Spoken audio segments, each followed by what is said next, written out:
আমি কখনো মা হতে পারবো না তা জেনেও আমাকে বিয়ে করলেন কেন? বাসর রাতে এমন একটা প্রশ্নের আশা হয়তো করেনি আমার বর। তারপরেও আমি তার উত্তরের আশায় বসে আছি। জেনে শুনে কেন সে আমাকে বিয়ে করল আমাকে জানতেই হবে। সে আমার দিকে না তাকিয়ে শেরওয়ানির বোতাম খুলতে খুলতে উত্তর দিল, কারণ আমি বাবা হতে চাই না। আমি চাই না নতুন করে কোনো বন্ধনে জড়াতে। মায়ের কথা রাখতে বিয়েটা আমি করেছি। মায়ের এখন বউ প্রয়োজন, আর তোমার একটা স্থায়ী ঠিকানা। সুতরাং যে যার প্রয়োজন মেটাও, নিজের মতো থাকো। অনেক রাত হয়েছে, শুয়ে পড়ো। আর হ্যাঁ, তোমাকে একটা কথা বলছি, ভালো করে মাথায় বসিয়ে নাও। তুমি শুধু এ বাড়ির বউ, আমার স্ত্রী হওয়ার চেষ্টা করো না। আমার কোনো বিষয়ে মাথা না ঘামালেও চলবে। শুয়ে পড়ো। মানুষটা একবারও আমার দিকে তাকালো না। শেরওয়ানিটা খুলে সোফার ওপর ছুঁড়ে ফেলে একটা টি শার্ট হাতে নিয়ে রুম থেকে বেরিয়ে গেল। তার যাওয়ার পথে আমি হেসেছিলাম। তার এই আচরণের কারণ না জানলেও এটা জেনে গেছি, তার এই যাওয়ার পথ ধরেই আমার জীবনে নতুন কোনো ঝড় আসতে চলেছে। সমবয়সী বান্ধবী বোনেদের কাছে তাদের বাসর রাতের অনেক গল্প শুনেছি। কখনো ভাবিনি নিজের বাসরের গল্পটা এমন হবে যা কাউকে শোনানো যাবে না। বেঁচে থাকাটা যে এত কঠিন তা মা বেঁচে থাকতে বুঝিনি। মা চলে যেতে সমাজ হাতে কলমে শিখিয়ে দিয়েছে বেঁচে থাকা কত কঠিন। এসএসসি পরীক্ষার পরপরই মা এক ভোরে জেগে না ওঠায় মাকে ডাকতে গিয়ে গায়ে হাত দিতেই আমার সারা শরীর শীতল হয়ে গেল। মা নেই, এই কথাটা বিশ্বাস করতে পারছিলাম না। আর বাবা, সে তো বরাবরই সংসারের প্রতি উদাসীন। পাশের মানুষটা ঘুমের ঘরেই মৃত্যুর কোলে ঢলে পড়ল, অথচ লোকটা বুঝতেই পারল না। সংসারের হাল ধরার অজুহাতে আমার সব আত্মীয় স্বজন মিলে বাবার বিয়ে দিলেন, তাও মায়ের মৃত্যুর 40 দিন না যেতেই। যদিও আমি তখন যথেষ্ট বড় সব বোঝার জন্য, তবুও মাকে ছাড়া যেন চারিদিক অন্ধকার হয়ে গিয়েছিল। আর সকলের মতো আমার বাবাকেও এই বিয়ে করতে হলো। বাবার স্ত্রী হয়েছে ঠিকই, কিন্তু আমার মা হতে তার কোনো ইচ্ছে নেই। উনি আসার মাসখানেকের মধ্যেই আমার বিয়ে নিয়ে খুব তোড়জোড় শুরু করে দিলেন। কয়েকটা ঘটককে বলে রেখেছেন পাত্র দেখতে হবে। একদিন সকালে এসে বলল, আমার মায়ের কোনো জিনিস যদি আমার প্রয়োজন হয় তবে তা রাখতে, বাকি সব উনি দান করে দেবেন। মৃত মানুষের কিছু রেখে উনি সংসারের অকল্যাণ আনতে চান না। মায়ের আলমারি খুললাম, যদিও তেমন কিছু পাইনি। হয়তো মায়ের শাড়ি গহনা দান করার মতো সৎসাহস ওনার হয়ে ওঠেনি। মায়ের প্রতিটা জিনিসে এখনও যেন মায়ের গন্ধ লেগে আছে। কি রাখবো না ভেবে পাচ্ছিলাম না। যে সকল জিনিসে মায়ের হাতের ছোঁয়া বেশি লেগে আছে তেমন কিছু জিনিস নিজের কাছে রাখলাম। ইতিমধ্যে কয়েক দফা পাত্রপক্ষ এসে দেখে গেছে। আমাকে মোটামুটি বিয়ে প্রায় ঠিকই করে ফেলেছে। আমার বাবার স্ত্রী, বাবাকেও বলে কোনো লাভ হবে না। তাই যা হচ্ছে তা ভাগ্য মনে করে চুপচাপ মেনে নিচ্ছি। এই বাড়িতে আমার স্থান হবে না সেটা বুঝতে পারছি। আর কিছু না হোক, অন্তত সাথে করে মায়ের কিছু স্মৃতি নিয়ে যেতে চাই। মায়ের জিনিস গোছাতে গিয়ে হঠাৎ একটা ফাইল চোখে পড়ল। খুলে দেখলাম আমার নাম লেখা, আর ডাক্তারের নামটাও পরিচিত। তখনই মনে পড়ল মা নিয়ে গিয়েছিল আমাকে ওনার কাছে পেট ব্যথার জন্য। কিন্তু এসব রিপোর্টের কথা মা বলেনি। আর সেদিনের পর থেকে মা কেমন যেন হয়ে গিয়েছিল। কখনো ভাবত, কখনো লুকিয়ে কাঁদত। মনে একটা কৌতূহল নাড়া দিল। ফোন করে ডাক্তারের কাছে গেলাম রিপোর্টগুলো নিয়ে। আমার সিরিয়াল আসলে ভেতরে ডাকল। ডাক্তার নাদিরা খানমের সামনে বসে আছি।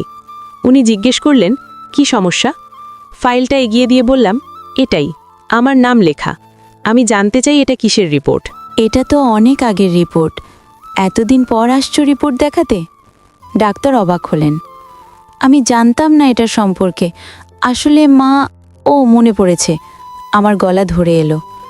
তোমার মা এসেছিল রিপোর্ট নিয়ে। তোমার মা তোমাকে কিছু বলেনি? না। কি হয়েছে ডাক্তার? তোমার কখনো পিরিয়ড হয়েছিল? না। তোমার কাছে বিষয়টা অস্বাভাবিক লাগেনি? লেগেছে, কিন্তু মা বলল কারো কারো দেরিতে হয়, বুঝেছি। আসলে আমি অনেক দুঃখিত তোমাকে ব্যাপারগুলি বলতে হচ্ছে, তবে তোমার নিজের ব্যাপারে ক্লিয়ার থাকা উচিত। আমি কিছুই বলতে পারছি না। ডাক্তার মলিন মুখে বললেন, আসলে তুমি কখনো মা হতে পারবে না। ডাক্তারের মুখে কথাটা শুনে নিচ থেকে যেন মাটি সরে গেল। চোখ থেকে আপনি আপনি পানি পড়ছে। ডাক্তার সান্ত্বনা দিয়ে বললেন, প্লিজ শক্ত হও, এটা কোনো রোগ নয় বা লজ্জারও নয়। তোমার জন্ম থেকেই জরায়ু নেই, এটা অনেকেরই হয়। আল্লাহ পাক সবাইকেই কিছু থেকে বঞ্চিত করেন, তবে তার শতগুণ অন্যভাবে দেন। তোমার জরায়ু জন্মগতভাবে তৈরি হয়নি, একে মেডিকেলের ভাষায় বলে মুলেরিয়ান অ্যাজেনেসিস। এ কারণে তোমার পিরিয়ড হয়নি। আর এটা তো চোখ বা কিডনির মতো অর্গ্যান নয়, প্রতিস্থাপন করা যায়, তবে তা খুব ব্যয়বহুল আর বাংলাদেশেও পসিবল নয়। দেখো, এখানে তো তোমার দোষ নেই, তাই না? আসলে শিশু মেয়ে ভ্রূণ অবস্থায় মুলেরিয়ান ডাক্ট থেকে জরায়ু, ফ্যালোপিয়ান টিউব এবং যোনির ওপরের অংশ তৈরি হয়। কোনো কারণে তা তৈরি হয় না বা ডেভেলপ হয় না, তাই জরায়ুর কার্যক্ষমতা হারায়। একে primary amenorrhoea due to Mullerian agenesis বলে। আজকাল বাচ্চা অ্যাডপ্ট নেওয়া যায়, টেস্ট টিউব বেবি, কত উপায় আছে। এতে এত হতাশার কিছু নেই। বিয়ে মানেই তো বাচ্চা জন্ম দেওয়া, তাই না? দেখো, পুরুষেরও শারীরিক অক্ষমতা আছে, তারও চিকিৎসা আছে, তেমনি এরও চিকিৎসা আছে। ডাক্তারের কোনো কথাই আমার কানে যাচ্ছে না। আমার বুক ফেটে কান্না আসছে। সারা জীবন শুনেছি নারী তখনই পরিপূর্ণ হয় যখন সে মা হয়। তবে কি আমি এক অপূর্ণ নারী হয়েই থাকব? মুহূর্তে চোখের সামনে সব স্বপ্ন ভেঙে যেতে দেখছি। ডাক্তার উঠে এসে আমার কাঁধে হাত রেখে বললেন, এত ভেঙে পড়ো না, তোমার সামনে এখনো পুরো জীবন পড়ে আছে। সব মানুষেরই কোনো না কোনো অক্ষমতা থাকে, তার মানে এই নয় যে জীবন থেমে যাবে। মা হওয়াটাই একজন নারীর জন্য সব নয়। একজন নারী প্রথমে মা হয়, তার মানে এই নয় যে মনে যদি মাতৃত্ব থাকে তাহলে দেখো, যে কোনো একটা উপায়ে তুমি ঠিকই মা হতে পারবে। নিজেকে শক্ত করো। ডাক্তারের কথার কোনো উত্তর দিতে পারিনি, শুধু তাকে জড়িয়ে ধরে খুব কেঁদেছিলাম। ডাক্তারের চেম্বার থেকে বেরিয়ে বাড়ির পথে হাঁটা ধরলাম। মায়ের বলা কথাগুলো বারবার কানে বাজছে। তখন মায়ের কথাগুলো বলার কারণ খুঁজে না পেলেও আজ পাচ্ছি। মা প্রায় আমাকে বোঝাতো, দেখ মনি, একটা মেয়েকে জীবনে অনেক কিছু সহ্য করতে হয়। সব মানুষের মাঝে সব গুণ একসাথে থাকে না। আমাদের সবাইকে আল্লাহ রাব্বুল আলামিন কোনো না কোনো দুর্বলতা দিয়েছেন, আবার সেই দুর্বলতা দূর করার জন্য অন্য কোনো ক্ষমতাও দিয়েছেন। কোনো একটা দুর্বলতার জন্য নিজেকে কখনো ছোট মনে করবি না। আল্লাহ আমাদের সৃষ্টির শ্রেষ্ঠ জীব বানিয়েছেন, আমাদের বিবেক বুদ্ধি ধৈর্য শক্তি দান করেছেন। সেসব কাজে লাগিয়ে নিজের দুর্বলতা দূর করতে হবে। যে কোনো পরিস্থিতিতে হোক, সেটা কঠিন বা সহজ, সবসময় ধৈর্য ধারণ করে আল্লাহর প্রতি বিশ্বাস রেখে তা মোকাবিলা করবি। বাড়িতে এসে দেখি পাত্রপক্ষ বিয়ের সব জিনিস নিয়ে এসেছে। পরশু আমার বিয়ে, কিন্তু এত বড় একটা কথা না জানিয়ে কি করে বিয়ে করি? কি করব ভেবে পাচ্ছিলাম না। নিজের অক্ষমতার কথা লজ্জায় বলতেও পারছিলাম না। আমাদের সমাজে যাই ঘটুক, লজ্জাটা কেবল নারীরই। সেটা বিয়ে ভাঙা হোক কিংবা ধর্ষণ অথবা মা না হতে পারা, সব কিছুর লজ্জার বোঝাটা নারীকেই নিতে হয়। যতই হোক, কাউকে অন্ধকারে রেখে জীবনের নতুন অধ্যায় শুরু করা আমার দ্বারা অসম্ভব। অনেক কষ্টে বরের ফোন নাম্বার জোগাড় করে বাইরে গিয়ে ফোনের দোকান থেকে কল করে সবটা তাকে জানালাম। মিথ্যা দিয়ে শুরু করা কোনো সম্পর্কের ভবিষ্যৎ কখনো ভালো হতে পারে না। পরদিন গায়ে হলুদ লাগার আগেই পাত্রপক্ষ এসে বিয়ে ভেঙে দিল। তবে একটা উপকার করেছে, ভদ্রলোক বিয়ে ভাঙার সঠিক কারণটা আমার বাড়ির কাউকে বলেনি। বিয়ের জন্য দেওয়া শাড়ি গহনা ফেরত যাওয়ায় আমার বাবা স্ত্রী আমাকে অপয়া অলক্ষ্মী উপাধিতে ভূষিত করে অনেক ভালো ভালো কিছু কথা বলে গেলেন। তারপরে আরও অনেক বিয়ের প্রস্তাব এসেছে, কিন্তু আমার অক্ষমতা জেনে কেউ বিয়ের জন্য আগায়নি। হয়তো সবার বাচ্চা জন্ম দেওয়ার জন্যই বউ চায়, বংশের প্রদীপ বলে কথা। মা যাওয়ার পর প্রথম বাবার সাথে কথা বললাম। যেহেতু বিয়ে হচ্ছেই না আর ভর্তির সময় আছে, তাই অনেক বুঝিয়ে ভার্সিটিতে ভর্তি হলাম। পড়াশোনায় নিজেকে যতটা সম্ভব ব্যস্ত রাখতাম, যাতে এসব কথা মনে না পড়ে। তারপরেও দিন শেষে নিজের মনের কাছে ধরা দিতেই হতো। মাকে খুব মনে পড়ত। হঠাৎ এক সকালে বাবার স্ত্রী তাড়াতাড়ি উঠে তৈরি হতে বললেন। বুঝতে পারছিলাম তার অতি উৎসাহের কারণটা। সাধারণ একটা জামা পরে বসার ঘরে গেলাম। একজন মহিলা বসে আছে, সাথে একটা ছেলে। এক নজর তাকিয়েই বুঝতে পারছিলাম এরা পাত্রপক্ষ। ভদ্রমহিলা আমাকে তার পাশে বসিয়ে কথা বলছেন, কিন্তু অবাক হলাম তার কথা শুনে।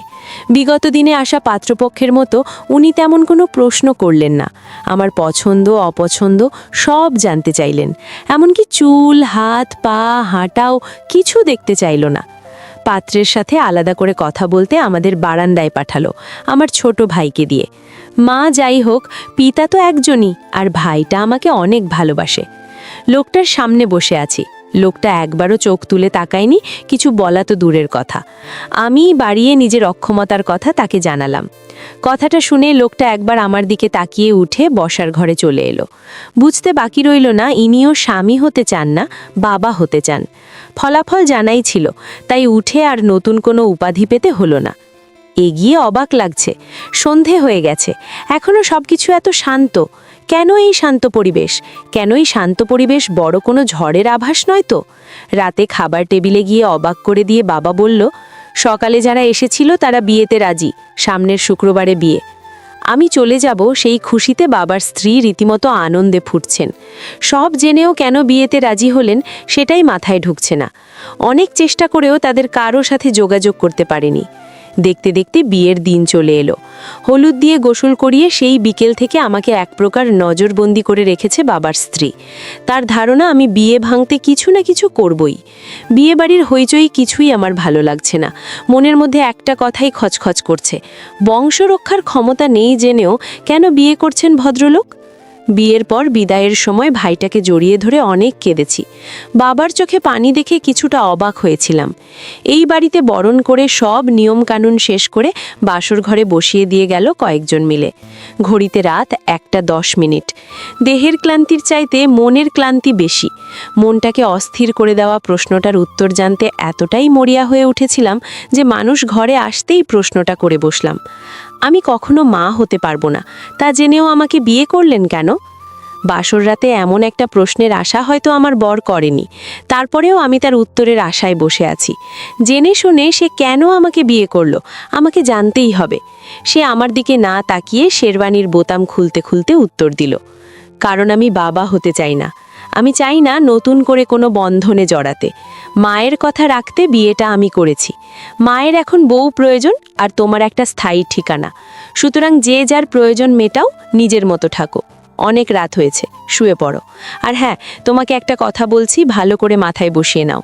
তুমি শুধু এ বাড়ির বউ, আমার স্ত্রী হওয়ার চেষ্টা করো না। আমার কোনো বিষয়ে মাথা না ঘামালেও চলবে। শুয়ে পড়ো। মানুষটা একবারও আমার দিকে তাকালো না। শেরওয়ানিটা খুলে সোফার উপর ছুঁড়ে ফেলে একটা টি শার্ট হাতে নিয়ে রুম থেকে বেরিয়ে গেল। তার যাওয়ার পথে আমি হেসেছিলাম।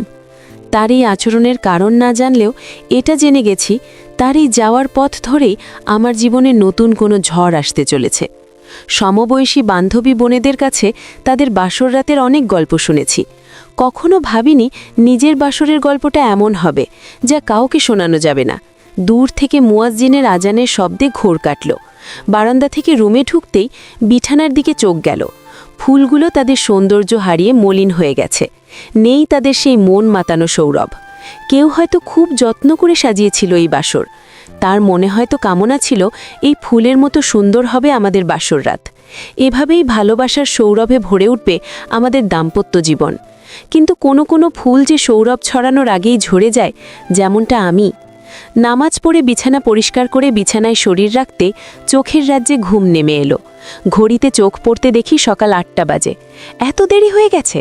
ওই বাড়িতে সকাল 6টার পর উঠলেই অনেক কথা শুনতে হতো। কোনো দিন দেরি হলে, কোনো কাজ বাকি থাকলে সেদিন আর ভার্সিটি যাওয়া হতো না। নামাজ পড়ে ঘুমালে এই সমস্যা হয়, ঘুম ভাঙেই না। এটা তো শ্বশুর বাড়ি, না জানি কত কিছু অপেক্ষা করছে। ভয়ে ভয়ে নিচে নেমে দেখি আমার শাশুড়ি টেবিল গোছাচ্ছেন। আমি শাশুড়ি মায়ের কাছে গিয়ে তাকে সালাম দিতে গেলে তিনি আমাকে বাধা দিয়ে জড়িয়ে ধরলেন। শাশুড়ি নামক মানুষটাকে যত দেখছি ততই অবাক হচ্ছি। একটা মানুষ এত সহজে কাউকে নিজের সন্তানের মতো আপন করতে পারে তা ওনাকে না দেখলে কখনোই জানতে পারতাম না। ওনার নামের মতো মনটাও মমতায় পরিপূর্ণ। সবচেয়ে অবাক হয়েছি ওনার মুখে মণি ডাকটা শুনে। স্কুলে, কলেজে, এমনকি আত্মীয় স্বজন সবাই আমাকে মণিরা বলে ডাকে। শুধু মা আমাকে মণি বলে ডাকত। শাশুড়ি মায়ের মুখে ডাকটা শুনে মায়ের কথা মনে পড়তেই চোখ দুটো ঝাপসা হয়ে গেল। শাশুড়ি মা আমাকে বুকে জড়িয়ে মায়ের মতো সামলে নিলেন। মা যাওয়ার পর আজ প্রথম কেউ আমার চোখের পানি মুছে দিল। এই বাড়িতে আমি সহ 5 জন মানুষ। আমার শ্বশুর মারা গেছেন, আমার দেওয়ার সাগর বা শামিন ক্লাস 5-এ পড়ে, আর ননদ সামিয়া বা তাহমিনা ক্লাস 3-তে। শ্বশুরের রেখে যাওয়া কাপড়ের দোকান সামলানো আমার বর অর্ণবের দায়িত্ব। সাগর সামিয়া স্কুলে চলে গেল। সারা বাড়ি জুড়ে কেবল আমি আর মা জামিলা বেগম। শাশুড়ি মা কবুল করে দিয়েছেন তাকে মা ডাকতে হবে, আর আমিও মা হারিয়ে দ্বিতীয়বার মায়ের আদর পাওয়ার সুযোগ ছাড়তে চাই না। যদিও মা তেমন কোনো কাজ করতে দেয়নি, তাও যতটুকু সম্ভব ওনাকে সাহায্য করেছি। মায়ের সাথে থাকলে সময় কখন পার হয়ে যায় বুঝতেই পারি না।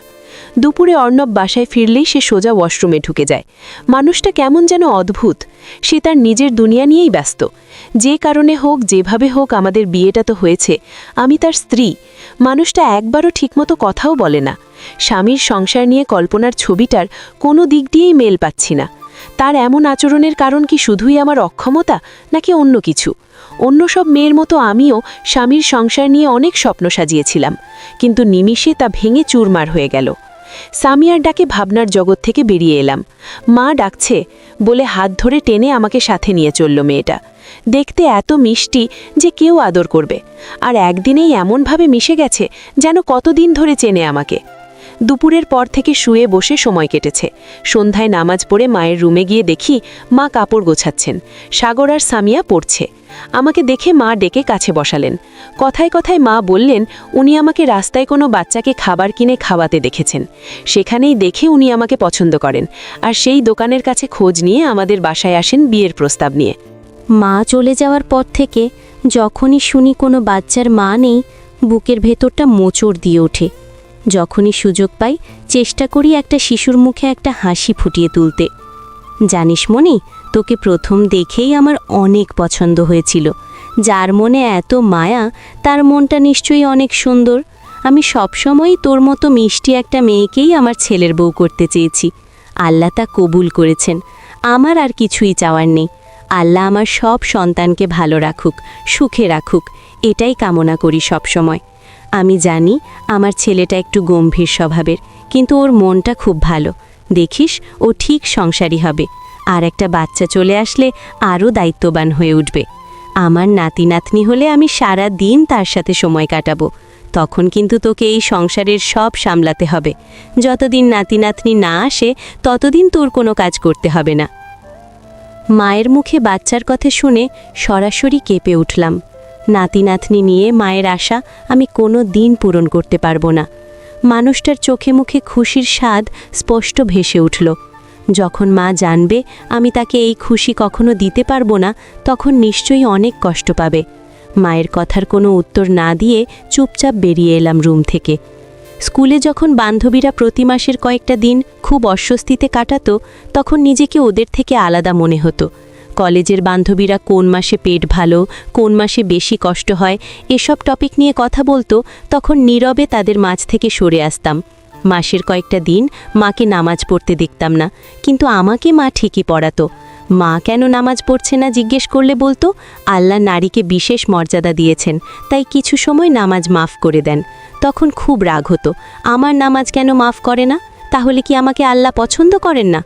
যতবার প্রশ্ন করতাম মা ততবার অন্য কোনো কথা বলে আমার মনোযোগ অন্যদিকে ঘুরিয়ে নিতেন। এখনও মনে আছে, পাশের বাড়ির কারো ছোট বাচ্চা হলে বারবার সেই বাচ্চাকে কোলে নিতে তাদের বাড়ি যেতাম। মাকে বলতাম, আমাদের বাসায় কেন বাবু আনো না? বাচ্চাদের প্রতি আমার কেমন যেন একটা অন্যরকম টান অনুভব হয়। কিছু পড়ার শব্দে তাকিয়ে দেখি অর্ণব নিজে থেকে কিছু তুলে পকেটে রাখল। বারান্দা থেকে রুমে আস্তে আস্তে অর্ণব বেরিয়ে গেল রুম থেকে।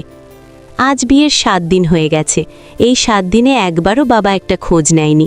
হয়তো আপদ বিদায় হয়েছে ভেবে ভালো হয়েছে। সারাদিন মায়ের সাথে থেকে সময় কেটে যায়। সাগর সামিয়া সারাক্ষণ ভাবি ভাবি করে আমার আগে পিছে ঘোরে। ছেলেমেয়ে দুটো খুবই শান্ত আর পড়ালেখায় খুব ভালো। এই 7 দিনে অর্ণবের সাথে 7 সেকেন্ডও কথা হয়নি। নিজের ঘরে আসে, কাজ শেষে বেরিয়ে যায়। রাতে ঘরে থাকে না, হয়তো বাড়িতেই থাকে না। তবে এই ব্যাপারে মাকে কিছুই বলিনি আমি। রাত 12:45। অর্ণব এখনও ফেরেনি, ফোনও বন্ধ। মা দোকানে গিয়েছিল সাগরকে নিয়ে খোঁজ নিতে, কিন্তু দোকানও বন্ধ। মা জেগে আছে, বারবার গেটের দিকে তাকাচ্ছে। মা অনেকবার বলেছে আমাকে শুয়ে পড়তে, কিন্তু মাকে এভাবে চিন্তায় রেখে ঘুমিয়ে শান্তি পাবো না। মায়ের সাথে বসে আছি। সাগর সামিয়া মায়ের পাশে বসে থাকতে থাকতেই ঘুমিয়ে পড়েছে। ভোরবেলা গেটের শব্দে মা দৌড়ে গিয়ে গেট খুলল। দোকানের ছেলে এসেছে। মায়ের হাতে কিছু দিয়ে কে যেন বলে ছেলেটা চলে গেল। ভেতরে এসে কাগজটা খুলে পড়তে মায়ের হাত থেকে কাগজটা পড়ে গেল। মা সেখানেই বসে পড়লেন। দৌড়ে গিয়ে মায়ের পাশে বসতেই মা আমাকে জড়িয়ে ধরে কাঁদতে লাগলো। কি হয়েছে জানতে কাগজটা কুড়িয়ে নিয়ে পড়তে লাগলাম। অর্ণবের চিঠি। সব ছেড়ে প্রবাসে পাড়ি জমিয়েছে। সেই সংসারের দায়িত্ব নিয়ে ভাবতে পারেনি, নিজের স্বপ্ন বিসর্জন দিতে চায় না। মানুষটা এত সহজে সব বন্ধন মুক্ত করে চলে গেছে, ভাবতে মাথা ঝিমঝিম করছে। শুধু তাই নয়, সে আমার অক্ষমতার দোহাই দিয়ে আমার প্রতি তার সকল দায়িত্ব থেকে অব্যাহতি নিয়েছে। আমার হাতে মেহেদির রং ওঠার আগেই আমার জীবন থেকে স্বামী নামের ছায়াটা উঠে গেল। অনেক কষ্টে মাকে বুঝিয়ে ঘুমের ওষুধ খাইয়ে ঘুম পাড়িয়ে দিয়েছি। রুমে আসতেই আলমারির দিকে চোখ পড়ল। আলমারি খোলা। এই 8 দিনে এই প্রথম এটা খোলা পেলাম। আলমারি খুলে দেখি পুরো ফাঁকা। তার মানে অর্ণবের প্রয়োজনীয় সব নিয়ে গেছে। আর এমন কিছু ছিল এতে যা সে চায়নি কেউ দেখুক, তাই সব সময় তালাবদ্ধ করে রেখেছে। এমনকি চাবিটাও তার কাছে রেখেছে। সামনের একটা ড্রয়ার খুলতেই একটা খাম চোখে পড়ল। ওপরে আমার নাম লেখা। খামটা হাতে নিয়ে খুলে দেখি তালাকের কাগজ, নিচে অর্ণবের স্বাক্ষর। তার মানে সে আমাকে পুরোপুরি মুক্তি দিয়ে গেছে। তার মনে যদি এটাই ছিল, তবে সে আমাকে কেন বিয়ে করল? এই প্রশ্নের উত্তর সে ছাড়া আর কেউ দিতে পারবে না। অর্ণবের চলে যাওয়ার খবর শুনে বাবা এসেছিল এই বাড়িতে। বাবার স্ত্রীও সব সময়ের মতো অর্ণবের চলে যাওয়ার ক্রেডিটটাও আমাকে দেওয়া হলো। অলক্ষী অপয়া তো আগেই ছিলাম, বাবার স্ত্রীর চোখে এবার চরিত্রহীনাও হয়ে গেলাম। তার ধারণা আমার চরিত্রে কোনো দোষ আছে, তাই আমার স্বামী আমাকে ছেড়ে চলে গেছে। তাতেও কষ্ট পেতাম না, কিন্তু কষ্টটা হয়েছে যখন বাবার সামনে আমার বাবার স্ত্রী আমার গায়ে হাত তুলল, অথচ বাবা কোনো প্রতিবাদ করল না। তার শেষ বক্তব্য এই, সে আমাকে তার বাড়িতে জায়গা দেবে না। মা সব কিছু চুপচাপ শুনলেও যখন আমার গায়ে হাত তুলল, তখন তিনি প্রতিবাদ করলেন। তিনি বাবাকে বললেন আমাকে নিয়ে তিনি যেন মাথা না ঘামান, আমাকে মা তার কাছে রাখবেন, ওনারা নিতে চাইলেও দেবেন না। আমার বাবা স্ত্রী মাকে কিছু নেতিবাচক কথা শুনিয়ে রাগে গজগজ করতে করতে বেরিয়ে গেল। কিন্তু তার রাগের পেছনের খুশির মুখটা আর কেউ না দেখলেও আমি ঠিক দেখেছিলাম। তারপর থেকে মা কেমন যেন হয়ে গেছে। মায়ের মধ্যে সেই আগের হাসি খুশি প্রাণবন্ত মানুষটা যেন কোথায় হারিয়ে গেছে। এখন আর চোখের জল ফেলেন না, সারাদিন নিজেকে ব্যস্ত রাখেন। জানি না কেন মানুষটার জন্য আমার কোনো অনুভূতি কাজ করে না। সে চলে যাওয়ায় মনে কোনো ব্যথা অনুভব করিনি, কোনো শূন্যতাও না। শুনেছি একসাথে থাকলে দুটো অপরিচিত বিপরীত স্বভাবের মানুষও নাকি একে অপরকে ভালোবাসে, একে অন্যের প্রতি দুর্বল হয়ে পড়ে। কিন্তু তার প্রতি আমার কোনো দুর্বলতা কাজ করে না। তার কথা ভাবতে মনে একটা অজানা রাগ আর ঘৃণা কাজ করে। আর 8 দিনের সংসারে কী বা অনুভূতি সৃষ্টি হবে? তবে মায়ের কথা ভেবে খুব কষ্ট হয়, আর মায়ের এই কষ্টের জন্য নিজেকে খুব অপরাধী মনে হয়। সংসার চালানোর একমাত্র মাধ্যম ছিল দোকান, কিন্তু সেই মাধ্যমটাও শেষ করে দিয়ে চলে গেছে অর্ণব। দোকান বিক্রি করে সে বিদেশ গমন করেছে। মায়ের জমানো কিছু টাকা ছিল, তাতেই চলছে সংসার। সামনে আমার ফাইনাল পরীক্ষা। ভেবেছিলাম পরীক্ষা দেব না, কিন্তু মা কোনোভাবে সব জেনে আমাকে পরীক্ষা দিতে বললেন। নিজের সঞ্চিত টাকা দিয়ে পরীক্ষার ফি দিয়ে এসেছেন। সন্ধ্যা হতেই আমাকে সাগর সামিয়ার সাথে পড়তে বসিয়ে দেন। কথায় আছে, অল্প শোকে কাতর আর বেশি শোকে পাথর। হয়তো বেশি কষ্টে মা এমনটাই হয়ে গেছেন। মায়ের অজান্তে আমি বহুবার অর্ণবের সাথে যোগাযোগ করার চেষ্টা করেছি, যদি কোনোভাবে বুঝিয়ে তাকে ফিরিয়ে আনা যায়। মায়ের মুখের হাসি একমাত্র তার ফিরে আসাতেই ফুটানো সম্ভব। আমি যদি তার সমস্যার কারণ হয়ে থাকি, তবে আমি চলে যাব তার জীবন থেকে। এতে যদি আমার অপরাধবোধ কিছুটা কমে। মায়ের এমন অবস্থা আমি সহ্য করতে পারছি না। সাগরের কাছে জেনেছি অর্ণবের কিছু বন্ধুর কথা। তাদের সাথে অর্ণবের কোনো যোগাযোগ নেই। শুধু এটাই জানতে পেরেছি সে কাতার গেছে। ভার্সিটি থেকে ফেরার পথে একদিন রাস্তায় আমার কলেজ ফ্রেন্ড সীমা আর তার ভাই সৌরভের সাথে দেখা। কথায় কথায় জানতে পারলাম সেই ভাইয়া কাতারেই থাকেন। মাকে না বলে একদিন সীমার বাসায় গিয়ে ওকে বললাম ওর ভাইয়াকে বিষয়টা জানাতে। সৌরভ ভাইয়া বললেন উনি সেখানে অনেক প্রবাসী বাংলাদেশিকে চেনেন। ওনাকে অর্ণবের কথা বললাম, একটা ছবিও দিলাম, কিন্তু উনি তাকে চিনতে পারলেন না। মনি ছোট্ট একটা আশা বাসা বেঁধেছিল, তাও শেষ হয়ে গেল। আমার পরীক্ষার পর একদিন হঠাৎ কোনো আননোন নাম্বার থেকে ফোন আসলো। নাম্বারটাও কেমন যেন অন্য দেশের নাম্বারের মতো। ফোন রিসিভ করতেই অপর পাশ থেকে বলল, হ্যালো মনিরা? বলছি, জি আপনি কে? আমি সৌরভ, সীমার ভাই। সীমার কাছে থেকে তোমার নাম্বার পেয়েছি। আসসালামু আলাইকুম, কেমন আছেন? ওয়ালাইকুম আসসালাম, ভালো আছি। শোনো, যা বলতে ফোন করেছি, তুমি বলেছিলে না তোমার স্বামী অর্ণবের কথা? আমি যেখানে কাজ করি এখানে অর্ণব নামের একজন নতুন জয়েন করেছে, তবে আমি শিওর না এই অর্ণব সেই কিনা। আজকে তাকে আমি দেখেছি, তুমি যে ছবি দিয়েছিলে তার সাথে এই অর্ণবের কিছুটা মিল আছে, কিন্তু আমি শিওর না হয়ে কিছু বলতে পারছি না। আমি তোমাকে তার ছবি পাঠাচ্ছি, তুমি তোমার ইমো বা এফবি আইডি আমাকে দাও। আমার তো সেসব কিছুই নেই। আচ্ছা ঠিক আছে, কাল ওখানের বিকেল 5টায় কোনো দোকানে থেকো যেখানে নেট আছে, আমি তোমাকে ফোন দেব। সৌরভ ভাইয়ার কথা মতো পরদিন বিকেলে গলির মোড়ে এমন একটা দোকানে গেলাম। কিছুক্ষণ পর উনি ফোন করে বললেন দোকানের ছেলেকে ফোন দিতে। দোকানের ছেলেটার সাথে কথা বলে উনি ফোন রেখে দিলেন। একটু পর দোকানের ছেলেটা আমাকে তার ফোনে কিছু দেখতে বলল। ফোনের স্ক্রিনে তাকিয়ে চমকে উঠলাম, অর্ণবের ছবি। তার মানে এই সেই অর্ণব?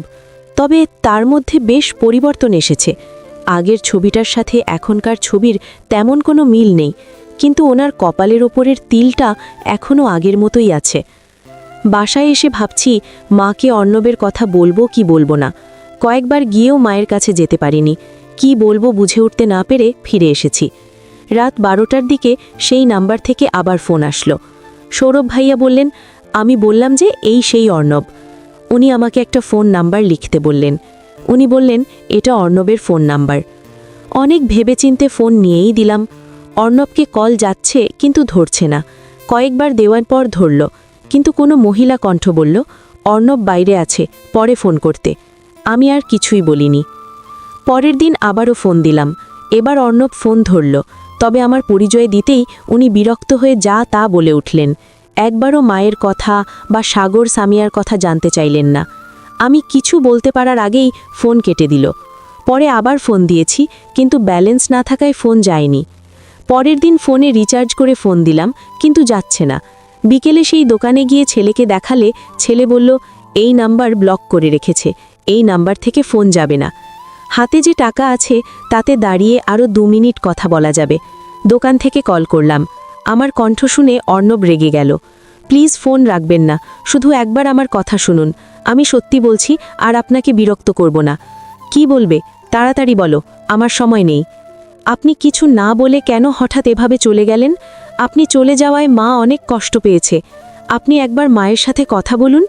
আমি যদি কোনো ভুল করে থাকি তবে আমাকে যা শাস্তি দিতে চান দিন, কিন্তু আপনার আপনজনদের কষ্ট দেবেন না।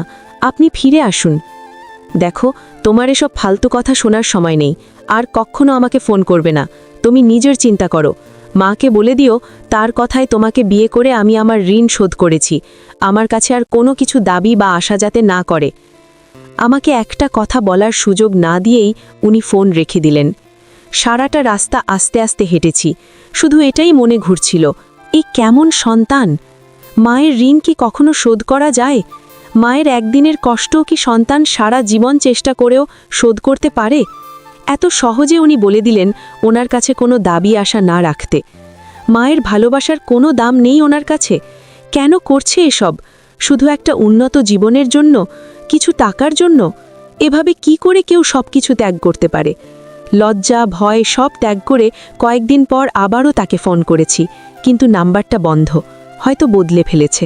আমাদের জীবনে যাই ঘটে যাক, সময় কখনো থেমে থাকে না। অর্ণব চলে গেছে, আজ 2 বছর কেটে গেছে। 2 বছরে অনেক কিছু বদলায়নি, কিন্তু এ বাড়ির মানুষগুলোর জীবন বদলেছে। মা আজও তেমনি নীরব। আমি পাশের একটা স্কুলে চাকরি করি, যা টাকা পাই নিজের খরচ চলে। মা বারণ করেছিলেন, কিন্তু আমি জোর করে চাকরিটা নিয়েছি। সরকারি কোনো চাকরি হচ্ছে না টাকার জন্য, বেসরকারিতেও হচ্ছে না কোনো সুপারিশের জন্য। তাও কয়েকটা জায়গায় চাকরির জন্য ইন্টারভিউ দিয়েছি। নতুন সকাল নিয়ে আসে নতুন বার্তা, নতুন দিন, কিন্তু সেই সকালটায় এমন বার্তা আনবে ভাবতে পারিনি। সকালে ঘুম থেকে উঠে নিচে নামতে দেখি মা উঠানে পড়ে আছে।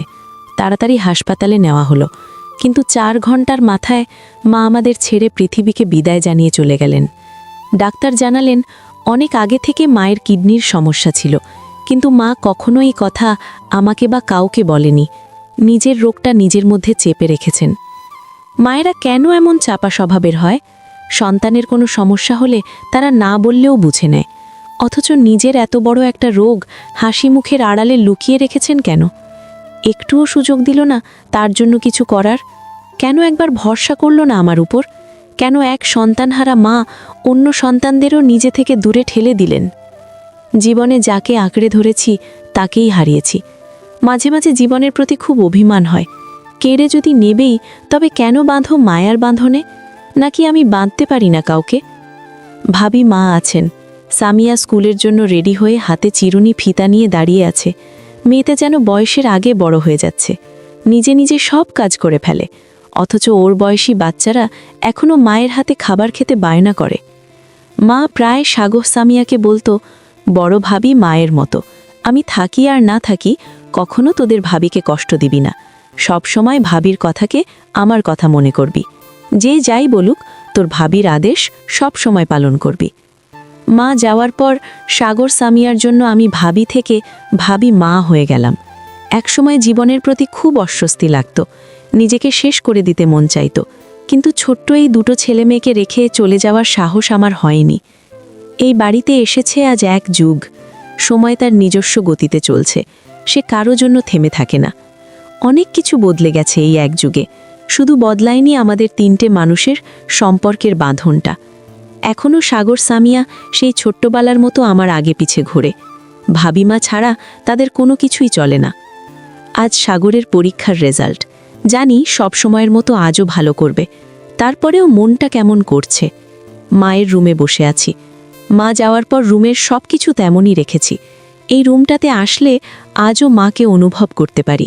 মনে হয় যেন সব কিছুতে এখনও মায়ের ছোঁয়া লেগে আছে। প্রতিদিন কয়েকবার এসে মায়ের সব জিনিসে হাত বুলিয়ে মায়ের স্পর্শ নেওয়ার চেষ্টা করি। স্কুলের চাকরিটা ছেড়ে দিয়েছি অনেক আগে। অর্ধেক দিন বাইরে থেকে ছেলে মেয়ে দুটোর যত্ন নিতে পারছিলাম না। আগে নিজের পড়ার খরচ চালাতাম, তেমনি কয়েকটা টিউশনি করে কোনো রকম চলত। কিন্তু সাগর সামিয়ার স্কুলের বেতনটা দিতে একটু টানাটানি হয়ে যেত। যখন বাইরে বেরোতাম নানান লোকের নানান কথা বলতো, সামনে অনেকে বাজে মন্তব্য করত, কিন্তু কারো কথায় কান দেইনি। আমার শুধু একটাই লক্ষ্য ছিল, যেভাবেই হোক সাগর সামিয়াকে মানুষ করা। এর জন্য আমি জীবনের শেষ দিন পর্যন্ত চেষ্টা চালিয়ে যাব। এখন আর বাইরে গিয়ে পড়াই না, ছেলেমেয়েরা বাড়িতে এসে পড়ে। মা জানার পরেও আমার অক্ষমতা নিয়ে কখনো কোনো কথা বলেননি। কিন্তু হঠাৎ মারা যাবার আগের রাতে আমাকে ডেকে পাশে বসিয়ে বললেন, মনি, তোকে একটা কথা বলতে চাই। যদিও এই কথা খুব কম মানুষই জানে, অর্ণব আমার সন্তান, কিন্তু ওকে আমি জন্ম দেইনি। অর্ণবের মা অর্ণবের 12 বছর বয়সে হঠাৎ কোথায় চলে যায়। তখন অর্ণবের বাবা মানে তোর শ্বশুর আমাকে বিয়ে করে। জানিস, প্রথম যখন অর্ণবকে দেখেছিলাম আমার মনটা কেমন যেন গলে গিয়েছিল। এত সুন্দর একটা বাচ্চা মা হারা, ভাবতে বুকটা মোচড় দিয়ে ওঠে। বিয়ে হয়ে বাড়িতে আসার পর থেকে অর্ণবকে নিজের সন্তানের মতো লালন করেছি। আমি সন্তান জন্ম দেওয়ার আগেই মা হয়ে উঠেছিলাম। অর্ণবও সবসময় আমাকে মায়ের মতোই জেনেছে। অর্ণব কেন এমন করল তার কৈফিয়ত আমি কখনোই ওর কাছে চাইব না। কিন্তু ওকে যদি কখনো সামনে পাই, শুধু একটা প্রশ্নই করব, কি কমতি ছিল আমার মমতায়? ও শুধু একটু বলতো এই সংসারের বোঝা সামলাতে পারবে না, ও নিজের মতো জীবন কাটাতে চায়। আমি নিজের সর্বোচ্চ দিয়ে ওকে ওর স্বপ্ন পূরণের ব্যবস্থা করে দিতাম, কিন্তু কিছুই চাইল না। নিজের মায়ের ওপরও বিশ্বাস করতে পারল না। আমাকে সারা জীবনের জন্য অপরাধী করে চলে গেল। আমি নিজ হাতে তোর জীবনটা নষ্ট করে দিলাম। তুই পারলে আমাকে মাফ করে দিস মনি। আমি তোকে সারা জীবনের জন্য দুঃখের সাগরে ভাসিয়ে দিলাম। আমার নিজের মাতৃত্বের প্রতি খুব বিশ্বাস ছিল রে। আমি জানতাম আমার শিক্ষা কখনো অর্ণবকে কোনো অন্যায় করতে দেবে না, কিন্তু অর্ণব আমার সব জানা, সব বিশ্বাস মিথ্যা করে দিল। কথাগুলো বলতে গিয়ে বারবার মায়ের গলা ধরে আসছিল। মাকে জড়িয়ে ধরে চোখের পানি আর আটকাতে পারলাম না। মা, তুমি কোনো অপরাধ করনি। তুমি আমাকে আমার জীবনের সবচেয়ে বড় উপহার দিয়েছ। আমার কারো প্রতি কোনো অভিযোগ নেই। আমি আর কিচ্ছু চাই না, শুধু তুমি সবসময় আমার পাশে থেকো। আমি থাকি আর না থাকি নিজেকে কখনো একা মনে করবি না। আমি তোকে জন্ম দেইনি, কিন্তু অল্পদিনের জন্য হলেও তোকে আমি নিজের মেয়ের মতোই জেনেছি। আমি তোকে কিছুই দিতে পারলাম না, শুধু দোয়া করি তুই সবসময় সুখে থাকিস। দেখিস, একসময় তোর দুঃখের দিন শেষ হবে। কখনো নিজের দুর্বলতার জন্য নিজেকে ছোট মনে করবি না। তোকে এই দুর্বলতা আল্লাহ দিয়েছেন, তিনি তোর দুঃখ দূর করবেন, শুধু ধৈর্য হারাস না। সেই রাতে মায়ের বলা কথাগুলোর কারণ বুঝতে পেরেছি।